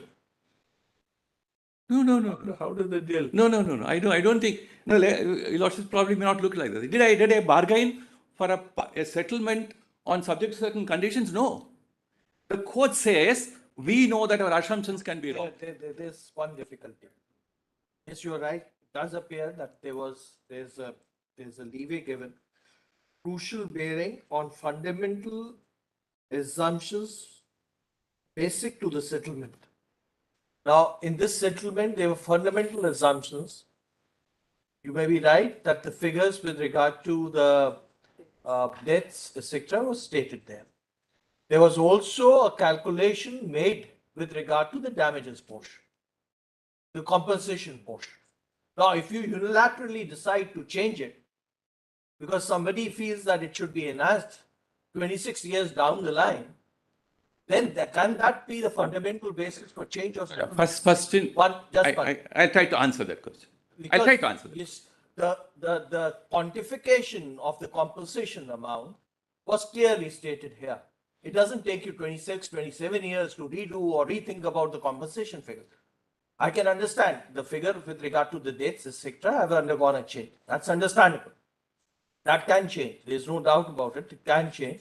And we'll assume that the figures given by you as far as death is concerned. But the figures with regard to minor injuries. I'll explain. I will explain. Just one. I'll explain. The figures with regard to drastic injury. Somebody may say then we require examination. Look, what has happened? The minimum, I told you that from the website I could make out, the taxable income in that year was 15,000. I would have definitely looked at Yes, that angle. I've I would done have it, definitely yeah. looked at And even that in angle. 1999, the taxable income was 22,000. We So are- now look at the thing. From 50,000, you go to 5,27,000. It's quite apparent that those were given the criteria adopted must Yeah, have been very 56. liberal. I just want to tell you, Lordship, what happened. But you can't say that, look, 26 years down the line, I've decided to increase the sum from 1 lakh to 3 lakhs, and that refers to the MSCT compensations. Today- And that will increase it now to 10 Today, lakhs. I am not on the question of increasing the quantum of compensation. We are first on the question of the figures. On the question of figures, and if through due process of law under the Act and the scheme, which is court sanctioned. But one thing is also very surprising. The occurrence is of 84. The compromise is in 89. Almost 5 years down the line. Do we accept that the government or all the organizations were not aware of the minor injury figures? No, there was too many issues which were not 5 clear years at that down the point line, of it time. speaks about Your Lordship, unburdened. today, even today, when Then I it reflects even on the even governance to, levels. with great respect, even today, when I had an interaction with the ICMR scientists, all over the world, there are several unanswered questions on medical evaluations of certain categories of ailments and disabilities. Therefore, the asbestos case is one of the most classic examples. So therefore, to say that in 1985 and 86 or soon thereafter, or when the settlement arrived in 1991, everything was written on the slate. I say with no sorry. It's not like that. Cannot be, but you can't have a scenario where you say, well, 50 years down the line, we have now come across more developments, so we open it up. That's what we are trying to pull you. And that date, did you take a prudent decision on that date The to settle or figure- not? no. You are not saying No, that no, no. our decision was motivated. No. That's not what. Please don't. I'm saying so. It's not that. And the settlement was also for future litigation also coming up and future claims Everything is also taken coming care up. of. Now, let That's us what the look at it like settlement this. says. You need to The read order total- of 14th February and 15th February. There first, was and then there was a period before which persons who said they were suffered by reason of a gas leak were required to be registered. That period was over. So all those who got registered before the set period, and that happened till 1996, 97. It has to happen like that. Because after the settlement commissioner, the whole process of registration was kept open. So earlier, whatever was again ad hoc, and on that ad hoc basis, the assumptions were placed before the court. How long? So therefore, in See, 19 it's your settlement commissioner in a sense. yes. Now, how long is it expected to be kept open? Well, by 97, the registrations got concluded. Yes. Then all these cases registered before 97 were being examined. So you are saying registration took 13 years. No. By 2000, 84 is the episode. Yeah. So you say registration took us 13 years to determine who are the ones affected.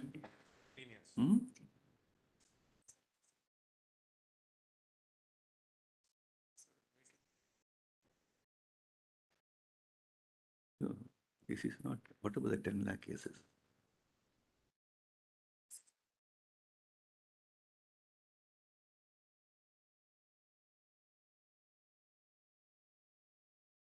Attorney, if I may One. say so, populism cannot be the basis of judicial review. By the time or, this judicial curativeness. By the time the settlement came to be arrived at, so between 85 to 86, there are about 6 lakhs persons who Inform the I'll court. give- I'm sure the attorney can look into it. There are news reports which say, after your lordship's order saying we will not hear the NGOs. There were protests held saying the NGOs are not being heard, and the government assured them we will place all your papers before the court. Maybe so. So this is how the breakup figures of No, registration Attorney before General, one within more. age. You can choose to answer it later. Let us go by what you say. Yes. If you see paragraph 4 of this order, Paragraph 4. 4. Just now you read. You did not Your Lordship. open it. Your Lordship. The court felt that maybe in future there is possibility that somebody will apply for review, and therefore court thought it fit to record reasons why settlement was accepted. Yes. That's what paragraph 4 says. Paragraph 38 says That's right. we go one step ahead. There was a review, in fact. In that review, one of the contentions was that compensation granted is too low. Correct?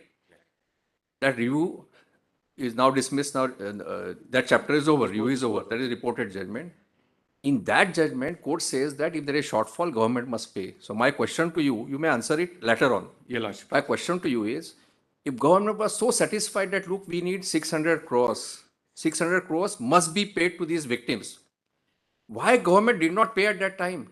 I can understand government, after having satisfied that these people are entitled to more compensation, I can understand government should have paid and then come for whatever curative review, whatever you wanted. But in the process, after having satisfied that these people need more money, you have not paid them. And now today you are coming by way of a curative petition, though you are liable to pay as per paragraph 198 of that judgment. And forget about paragraph 198. If Union of India was satisfied that these people are entitled to more compensation, Union should have paid and then thought about recovery from somebody else. Why that was not done? Let me try to. You can answer it later on also, but this question you must answer as Union of India. I'll try to do that, Yes. because there are some facts which may be brought to your Lord's attention, which will answer this question. Now, sometimes a repetition may bear with your Lordship, it's okay. They like that. 1991, even when the review petition was being heard, I was trying to point out between 85 to 86, 6 lakh people got registered, and the registration got concluded by 1997. So when the review judgment was being heard, the final figure on the number of deaths and the final figures on the shifting of categorization of injuries was not certainly available either to Union of India or to the court. No, agree. The question is different. At some stage, maybe while filing, at the time of filing this curative petition, or even thereafter when you sat with these calculations, Yeah. the government was satisfied that these people should be paid more money. They should be adequately compensated. Why that amount was not paid for so many years? The curative petition is of what year? 2010. For 11 years, why you did not pay them? No. The government, Why you having waited felt, till, the government having felt that the inadequacy of compensation, coming back to that page number 2,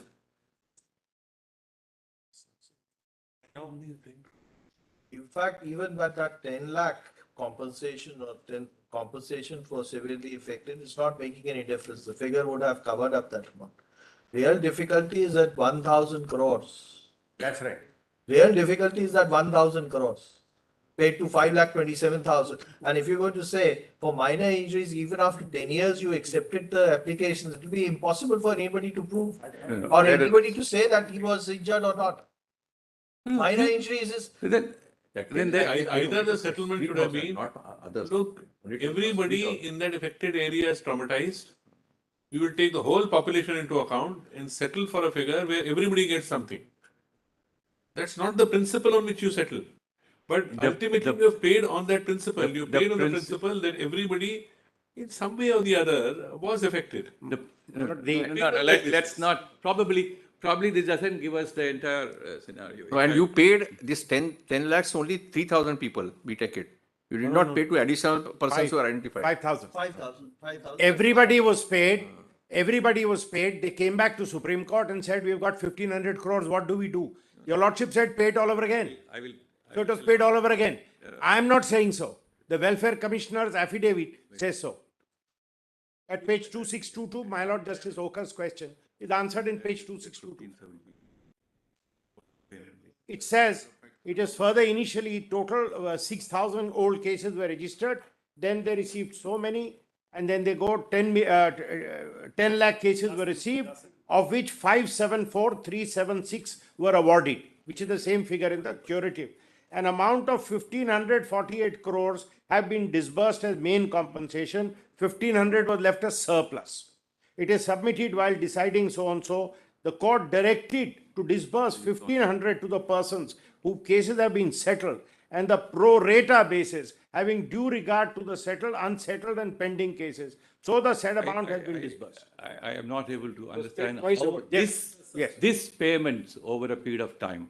So, It and was like this.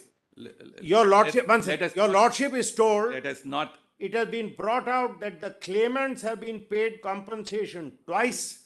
Initially, the original amount and again an equal amount of pro rata due to augmentation of the money in the settlement fund with right, the that's RB. right. This is the government's affidavit to your Sometimes lordship. it is. No, I'm not actually, silent from that. let us Of be course very, it is. very clear about it.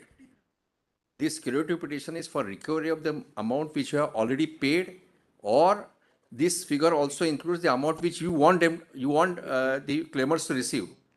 We want the claimants to receive. So it's only recovery plus additional amount which is payable. That's right. Which you have not paid, Because the whole number has undergone. which you have not paid so far. So you kindly look at, we have paid an 1.5, what is that?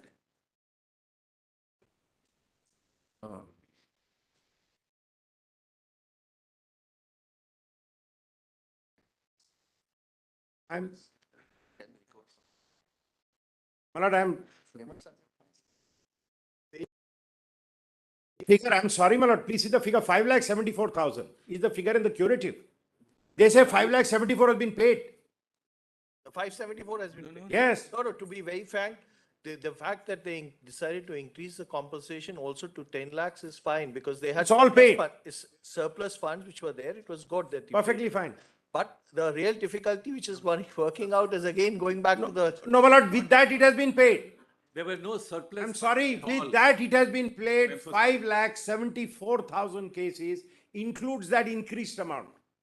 And that has all been paid is what the commissioner is telling this court. And they still had money, so they said pay it all over again. See, people got less. Case between in please claim let us one, not- nothing is Let us paid. not fudge the figures. People got over 1 to 3 lakhs.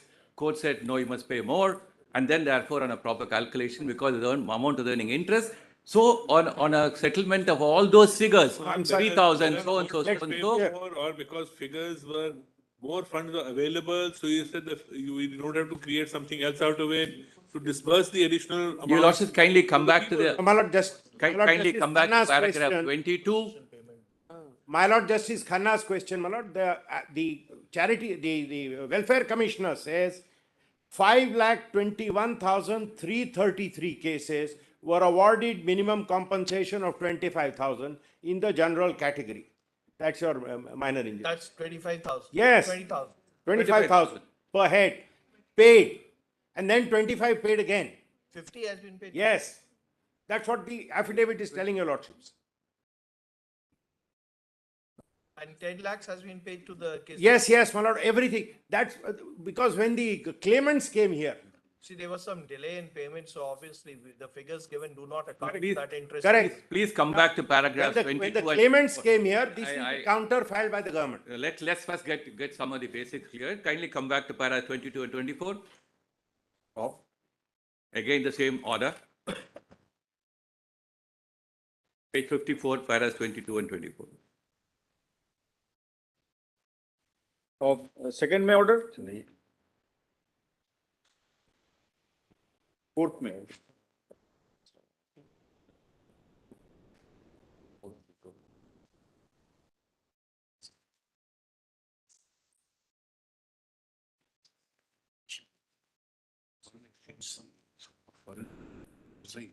Depreciation of value हुआ है तो amount बढ़े.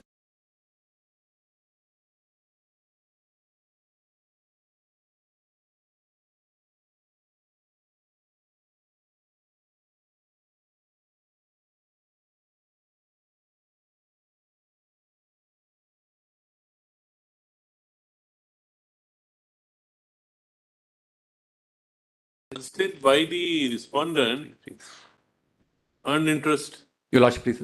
amount deposited by the respondent We earned paid interest. when the dollar was 18. I'm coming to both the factors. By the time it was disbursed, dollar had become 40. The exchange rate changed. So actually, what was deposited in dollars, because they were lying on the Converted into RBI foreign exchange account, the actual capacity to disburse in Indian rupees must have gone up 2-3 times. What was, it was about 3,500 crores in rupees. When did the dispersal start? But if your lordship look at the actual disbursement is what we're talking about. The actual disbursement, even though in page 2 of our statement, the average amount for a person death category would be 2,33,000. But and your lordship's direction at paragraph 22 at page 54 talks about it should range from 1 to 3 lakhs. Nobody ever got that money. Therefore, when the nobody ever got that money. No, just one. When did the actual disbursement start? 92, 92 onwards, the dispersals was taken. after the settlement. After 92 onward, dispersals was Yes, taken. yes. Okay. Now, the money which was deposited was in Indian rupees, partially in foreign exchange. And then it was kept with the RBI and you could withdraw the money. So in case there was any interest accruing or any increased depreciation in value of the Indian rupee would have accrued to the benefit. So do you have the data with regard to the quantum of funds which were dispersed from time to time? Okay, let me put it slightly different from what my brother put it. How much is the amount from time to time which the RBI is released to you in Indian rupees? Between 1992 to 2004, 1549.33 crores was disbursed. And on a pro rata basis, because that amount was found to be less than what was due to be paid, an equal amount, out of 1517.93 crores was paid after 2004.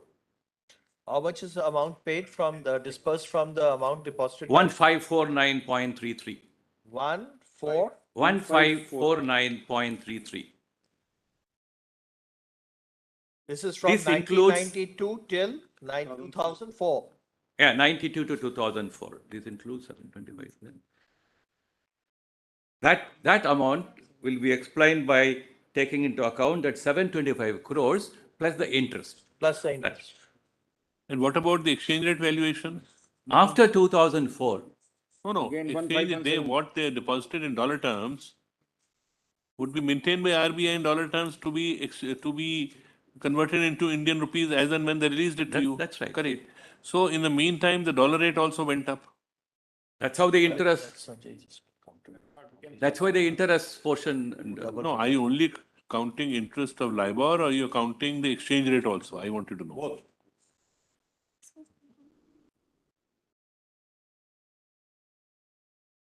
That's how it became 3,000 crores. It's If 3,000 in crores. terms, if in terms of the original, 1549. Is 3,000 crores or After paying In 1549, they had 1,503 lying in the till. So your lordship said, well, paid again. basis, because the found was found to be. No, I'm sorry, my lord is asking. That's not correct, Attorney. See, the question is, you are saying you have paid 1549 crore. But the Have you quantum, paid 1549? Have you paid now actually 3,000 crores? 3,000 crores. the quantum is also to be taken into account. Therefore, if according to No, that as a matter category, of figure, how much amount is 1549 or 3,000 crores? My lord, that one page will answer everything, 2622, if your lordship just sees. 2622 of? Yes.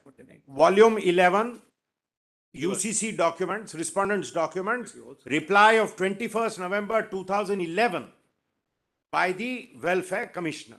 Let's at least be clear on figures so that, my lord, we know where we lie. Earlier you had mentioned there was an affidavit of RBI filed, RBI's letter saying we still have 50 in the till. which was subsequently released and paid again. No, now June 22. That is 50 crores. Yes. 50. This is earlier released is in the Welfare Commissioner because when the claimants came and said we are not being paid, the Welfare Commissioner said, what are you saying? We received 10 lakh claims, 5,24,000 claims verified, 1,548 crores paid, 1,503 was sitting with us. We came to Supreme Court, said, what do we do with 1,500 crores? Supreme Court said, paid all over again. Paid all over Pro rata again. basis. That is what, of course, pro rata. And all this money is out of those 470. that's right. Out of the 470 million, increasing, just see that so that, my lord, at least these facts, unless the government says this affidavit is wrong, and so far they haven't said it. If your lordship sees from page 2621, it will become very clear. Just let us get the file. I'm sorry.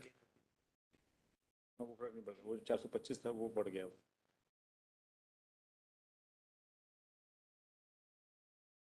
Yes, it is a thin file. Yes.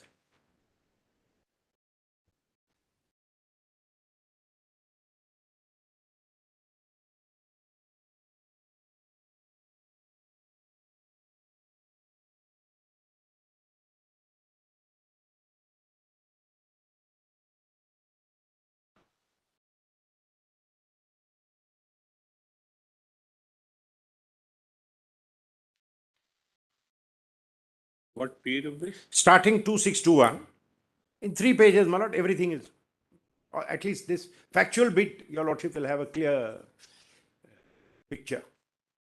Yes. You've got it? No? And this is as late as 2011. 26? 2621 onwards. I hope they have given the right file. Yes.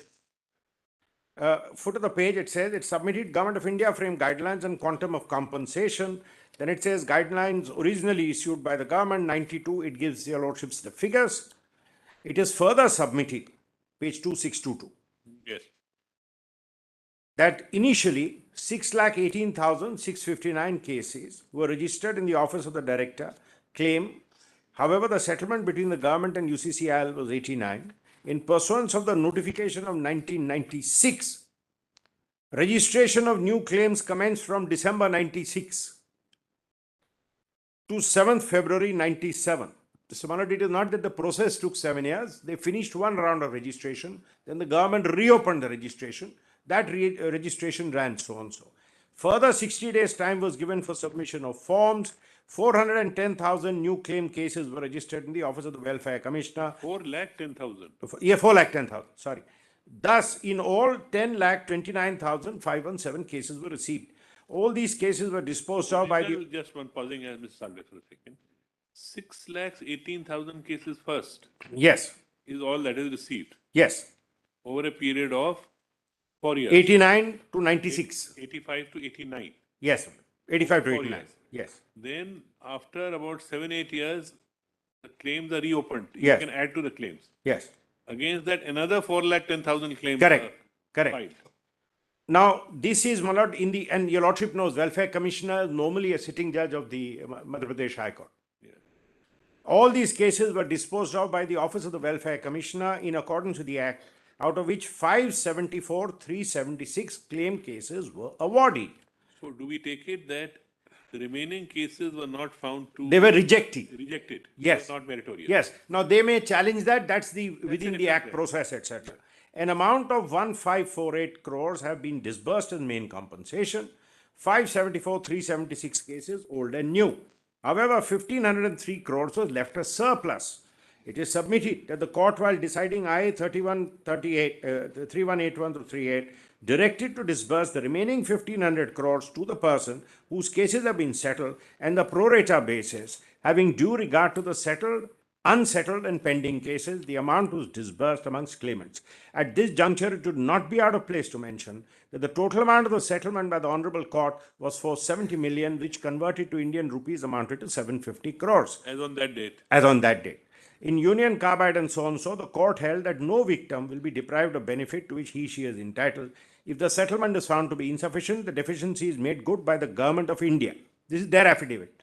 At the same time, the Honorable Court accepted the submission that while withdrawing the funds, the rupee deposit and the amount representing the accrued interest should be utilized progressively, exhausted, so that the benefit of any prospect of higher exchange rate may be preserved, and this was protect the interests of the victims in the event of increase. Thus, the Honorable Court never directed the amount of compensation to be determined disbursed with reference to the value of the dollar. Further, it is to be brought out that the claimants have been paid compensation twice. Initially, the original amount of compensation, and again an equal amount on a pro rata basis due to the augmentation of the money in the settlement fund deposited with the RBI on account of exchange rate variation and accumulation.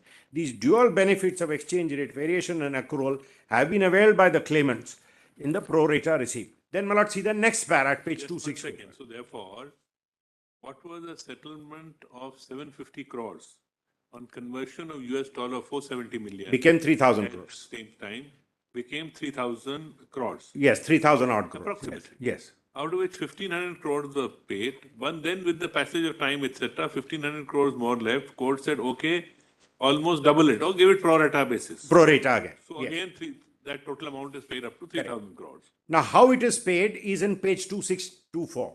Yes. It is further submitted that in all 574, 376 cases were awarded compensation in categories 1, 2, 3, 4, and 5 within the framework of the Act. 5,21,333 cases were awarded minimum compensation of 25,000 in the 01 category. Further, 6,561 cases were registered in the death category but awarded.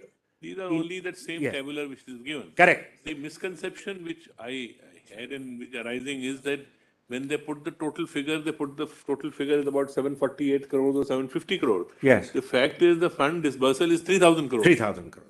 That was the Not gap. 48. That's why, my lord, this explains it fully. He then says 40,000 cases of personal injury were awarded, 233 was done, 8 cases registered awarded. the next two- Finally, by the order of the court, a 1-by-1 pro rata basis and equivalent to paid compensation, all the victims are availing of lifetime medical facility as provided by the government. It's also necessary to be brought out to the Supreme Court that the central government constituted group of ministers to examine the matters. The recommendation was as follows. Then, my lord, that is given. Yes, yes, yes. According to the group of ministers, following approach may be accepted, and an amount of 669 crores has been sanctioned as ex gratia to be disbursed amongst the following victims of categories. Now, in this, they have given the total number and said the total number of cases registered in death were 22,000, of which only 5,295 cases were proved as death during the adjudication and hence awarded accordingly. 608 cases were totally rejected as these claimants failed to prove their presence in the gas affected area at the time of the gas disaster. And the remaining 10,000 cases could not be proved as death cases due to exposure of MIC and awarded injury under 01. 10,047 cases under death which were awarded as injury after adjudication consists of 1,703 under permanent disability and 1,783 under temporary disability, for which the group of ministers has recommended grant of ex gratia at the rate approved for these categories. It is pertinent to mention here that the figures of categories mentioned in para 9 of ex gratia may be varied slightly as the claimants agreed by the lower authorities may approach appellate authority, etc. They have also recommended ex gratia at 5 lakhs of 42,000 cases. In addition, 582 crores has been released to the government of Madhya Pradesh for providing amenities like medical, economic, social rehabilitation, etc., etc. And then, my lord, he deals fully with the various numbers. Now, if the government of India says, look, this all is paid, but we want to pay something more ex gratia, of course you may. But you can't then say that the original settlement was that.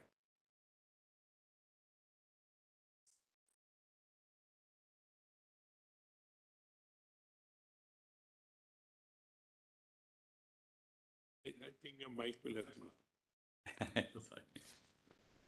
Please come back to page 2 of the note, and we have these figures, very important. So we were looking at those 1, 2, 3, 4, 5 categories, 1 to 5. Let us not look at laws of property, laws of livestock, which is about 1 lakh.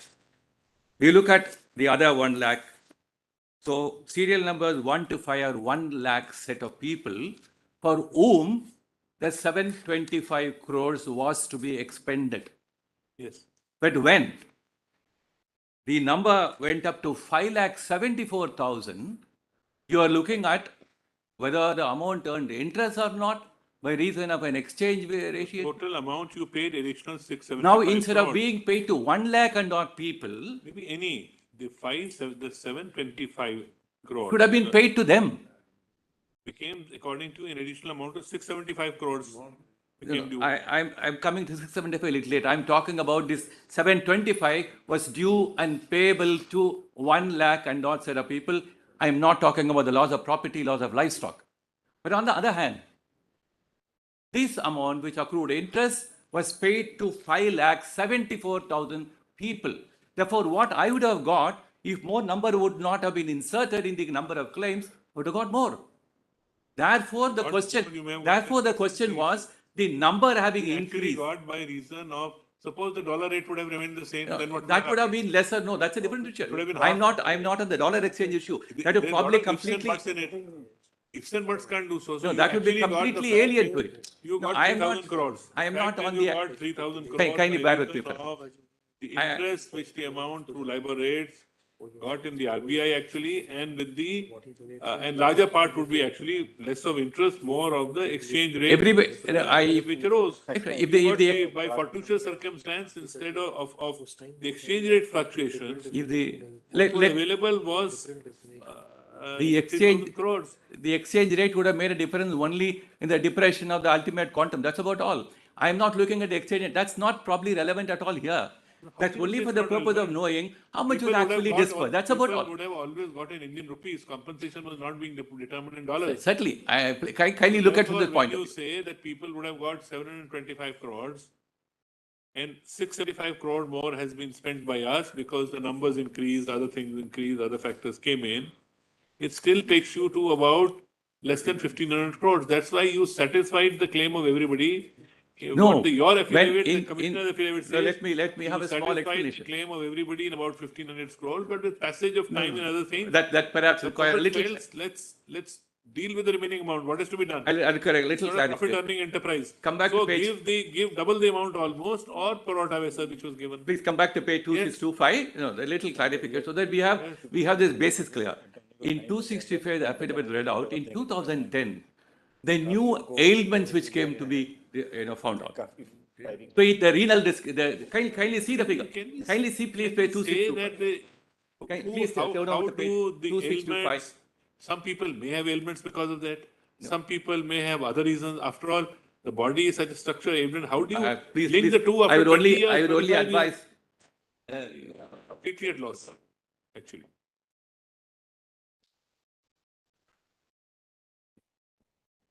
In para 9 at page 2624 and at page 2625. The table is made very conveniently by your department.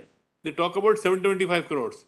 It's only when this affidavit is read that, at least for myself, I don't know others, that I came to know that there's 3,000 crores which has been disbursed. Of course. But then to what number of people is the question? To what? Of course, for still this. Of course, to what number? No. To how many people is the question? The question is. Your argument is simple. You paid that 670 crores for being distributed to X number. To how many number of people? To X number of people, yes. Which was the figure which is given in column A. Now, whether because it was distributed late or for whatever reason there was exchange rate fluctuation, that should be all discounted and taken as distribution to 5,74,000. No, that's precisely what I'm trying to point out. 2,05,000. 2,05,000. That's the figure. Let us keep it at 1 lakh. Forget about okay. We exclude 5, 6, and 7. So till 5, 1 lakh odd was the figure. So don't account for that while making distribution to the other persons who have come in, which is 5 lakhs and odd or 4 lakhs and odd. So that's your argument. You understand? That's right. So in the process, if I would have got 1 lakh or a pro rata on versus the earning of interest, I would have got to 2.33 lakhs. Nobody ever got beyond that. So what you're saying is if the interest and depreciation in Indian rupee takes place, it will only accrue to the. It was only a solace. The great solace. That's about all. Yes, to the benefit of those 1 lakh. So that earning interest cannot by itself. But it can't be an extra deprivation for the other side. No, that would be a question I would probably urge a lot. That's the whole problem. That I'll try to urge the question. They can't come back and say, look, the exchange rate has gone up. Now give us benefit. No, that's the settlement. If the settlement rate doubles, it doubles. I would probably urge of your lordships to look back into the 1989 3 SCC, which steers clear of all these peripheral aspects of the case. These are all peripheral aspects which ought not to have any bearing on the ultimate question as to what number the court will ultimately take into account, and if so, what quantum. That question is a core question, and that's why your lordship said we will spend enough time on reviewing this matter if those materials are brought before us. So we are on the materials. We are not on any other questions. For the UCC to say, look here, you had the benefit of a exchange rate of interest and interest earning over a period of time, you could have used it for spending for 1 lakh or 5 lakh of people. I mean, how does it lie in their mouth? A delict cannot come to the court and say, I had all kinds of delictual arrangements, I will walk out of my liability and jurisdiction, and that's the end of the matter. They are saying you have settled, now you deal with it. That's a They are problem. not saying all this So you are if- putting to them. if your They are lordship saying think- you settled, if you your are Union lordship of India, you settled, That's my long and short. you have walked out of this, we have walked out of it. Nobody has walked You- out. you- I you with great agreed. respect. Of course they walked out. And after that, if something more, you are supposed to make up with this. No, no. something. If The other facts which have emerged that actually the figures was not 700 or so because of fluctuation. They are not trying to take advantage of that fluctuation. I am What the we are Union trying of to India, put to you is, please, you have got 3,000 crores to disburse. if your lordships say that somebody is trying to take an advantage, kindly look at, again, come back to paragraph 38. Neither, it's not a question of advantage, that's a fortuitous circumstance in your favor. They can't claim anything. You've got it, you've got it. We are No, not. no, I taking only back. looking at para 38 as a proposition, Yes. which this court has said, with all its anxiety and concern built into it. Yes. If the court says, settlement notwithstanding, Yes. if a settlement has to be final, irrevocable, then the court need not travel this extra mile to keep it open. It kept it open. If it kept it open, then the court will only look at relevant reasons, reasons which will persuade the court on the basis of materials, supplemental information. And if those supplemental materials could have only come on record before the court by any process under the Welfare Commissioner's proceedings under the Act, then would they be told to wait at the gates and said, no, you have no entry. This court said you will have a necessary entry. You can't come in. Question is, in what circumstance, what you consider as an entry, is there an entry or not? No, therefore somebody could examine that. The Welfare Commission process is a statutory process. And your lordships, when You are praying for a retrial of the suit. That is no, what you are praying. if You are somebody praying for could a- say You are actually saying, no, let's I am only try the suit again, starting from where it was, despite our having appropriated the amount. This is what you are. yes, of course, Come in of course, of substance. course, of course. Then try the suit. Then he is saying, you say, No, I- walking out of the settlement, then there's obligation under the settlement doesn't remain. You look at both ways. See, you can't No, have your cake and eat it. if a settlement, again to go back, I mean, these are areas where the court will probably look at it entirely from a different perspective. The government A of India perspective says where that we don't have the means to come to figures for decades together. Therefore, we did not know what was happening. Now, some benefits may have come to us by reason of foreign exchange fluctuation. Ignore that aspect. That's a fortuitous circumstance.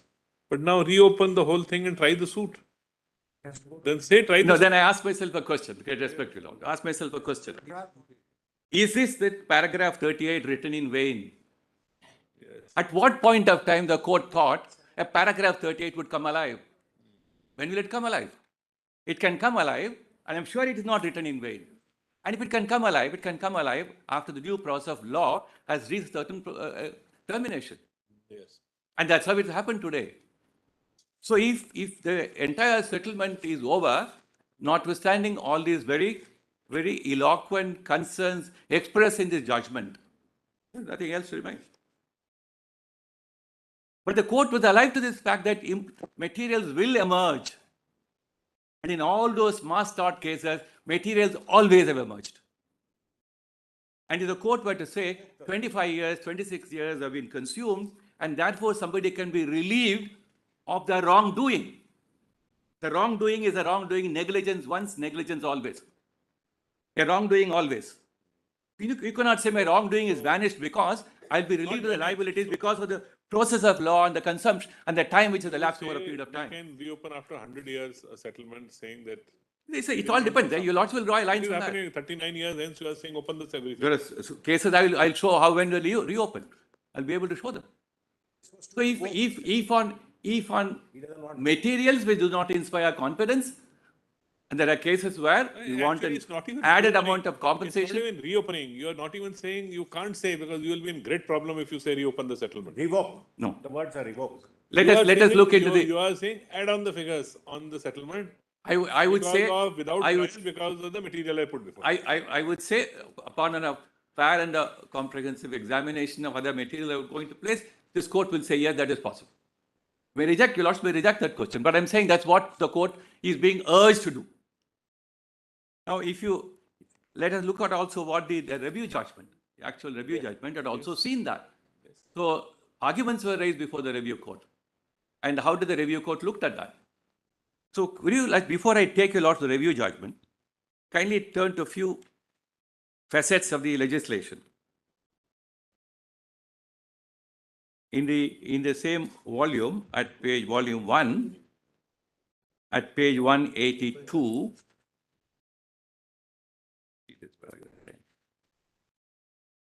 Yes. Now, where are you? section 10, Where are you taking us? volume 1 of the same compilation, Yes. respondents compilation, the same volume. Okay. Which page? Page 182, section 10, clause.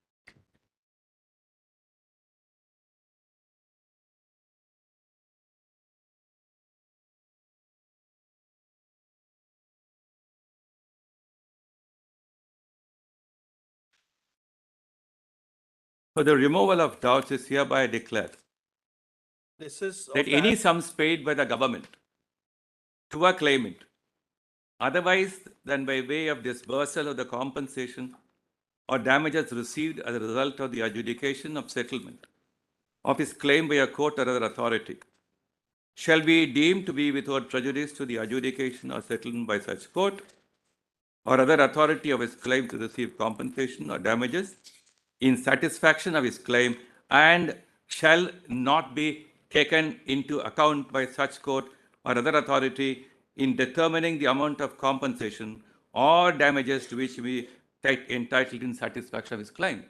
For what the government did by way of ecclesia is covered by this. Yes. So in order to meet a contingency when people waiting for a long time, and then as page 6225, the affidavit shows there are new ailments which the process of a settlement commissioner found out.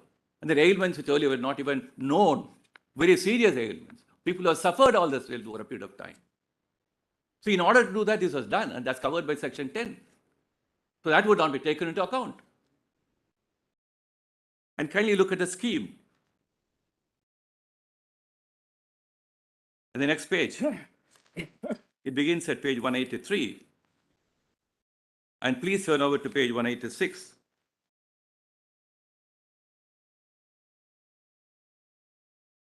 Categorization and registration of claims. The scheme is a part of delegated legislation, or it was a part of the original enactment? It's It's a part of delegated legislation? Section 9 provides for a scheme. So 186, paragraph 5 of the scheme, on receipt of a claim under paragraph 4 of the scheme, the Deputy Commissioner shall, subject to the provisions of subparagraph 3 and subparagraph 4, the claim, appropriate category under subparagraph 2, and thereafter register the claim. The claims received for registration shall be placed under the following categories, namely, death, total disablement resulting in permanent disability to earn livelihood, permanent partial disablement affecting the overall capacity to earn livelihood, temporary partial disablement resulting in reduced capacity to earn livelihood, injury of utmost severity, then minor injury, then temporary dislocation of means of livelihood, claims of the government, authorities under the control of the government, local authorities and institutions for expenses incurred in providing relief, aid and rehabilitation to the person affected by the Bhopal gas leak disaster, administration expenses incurred by the central government, government of Madhya Pradesh, and local authorities to cope up with the Bhopal gas leak disaster, including all local and administrative expenses attributable related to the disaster. Then claims relating to loss of revenue to the government authorities, they were under the control of the government or local authorities. The next, claims on account of damage to fauna. And little later, K, claims on account of damage to environment, including pollution of soil, flora, fauna, and water system. Claims relating to loss and destruction of property. And N, claims in respect of injuries that are likely to be suffered on account of the Bhopal gas leak disaster. Therefore, it was even the scheme envisaged. There were certain diseases were likely to be suffered. How do we look at that? So the statute provided for an avenue. That's why Justice Mukherjee, in his judgment on the constitutional validity, He says, look here, suppose this little opportunity would have been proper. But to settle, to undo the settlement now, because settlement has been gone into, so what possible results can flow from that? I'll take your lordship to the judgment. Therefore, the scheme and the act envisaged at that point of time a scene which unfolded over a period of time. It's not as if, for instance, in the case of a wrongful injury, a wrong is caused and the injury is immediately perceived. So both the wrong and the injury come to an end immediately. We are not on those categories of cases. So an unfolding over a period of time, what may happen by reason of the gas leak. And that's why documents are placed to show the confidentiality that was maintained about the nature of the gas leak and the impact of the gas leak. A mere contact can cause a difference. Therefore, an unfolding over a period of time is what is implicit in the scheme of the act and the scheme. So can therefore somebody say, look here, the scheme had a tardy process and then did not do it efficiently and come to an end as early as possible. Therefore, a delegate can come and say, I find some refuge in your delay and lapses. I find it very difficult as a proposition of somebody to say, yes, I've committed a wrong, but there are some wrongs at your end in computing the compensation and in computing the number of persons who are entitled to, because as far as I am concerned, the settlement is the final word on the subject. I am not concerned about what's happening under the settlement process. So for the settlement process, you have so many issues, that's your headache. I wonder whether settlement process that's precisely what they're trying to say. Settlement process is yours. You devise it to the best of your ability in trying to settle the claims of people. You have a corpus for money. Questions, can you? And what has been troubling us throughout is in a curative petition, you want some amount which you perceive by your figures to be there, you burden them with this amount. That's the curative relief. Without in any way challenging the settlement which is taking place. It is a valid settlement. You also know, otherwise these monies would not have come to you. Now you feel that some more money can be got from them if you can get them. You say, get it and help us disperse this amount. No, probably you should like to go back at that point of time when the whole scene was agog with a lot of concern about how do we do immediate justice. I mean, I have appeared for some of the parties and sometimes for Union of India in different capacities. I fairly have an idea of what happened. Sometimes when you settle, it's like sometimes settlement of an amount in any other proceedings also which arise. People weigh that should we settle now, should we carry on litigation? This is of course a little different thing because of the nature of this. Your Lordship, right. You weigh and then you, on the basis of what you weigh, you agree at a settlement. The sanctity of a settlement otherwise goes away. What's the signal we send that even if a government of India settles something, it will open tomorrow? Please look at a larger ramification. I understand all that. I quite see that. I'm alive to all those dimensions of what I'm trying to. More separate yet unipolar world in terms of trade and commerce. You say, well, even if you settle with us, it's not the end of the line. Well, tomorrow, if you like it, we can open anything. That's what is happening. May I continue tomorrow? Okay, tomorrow.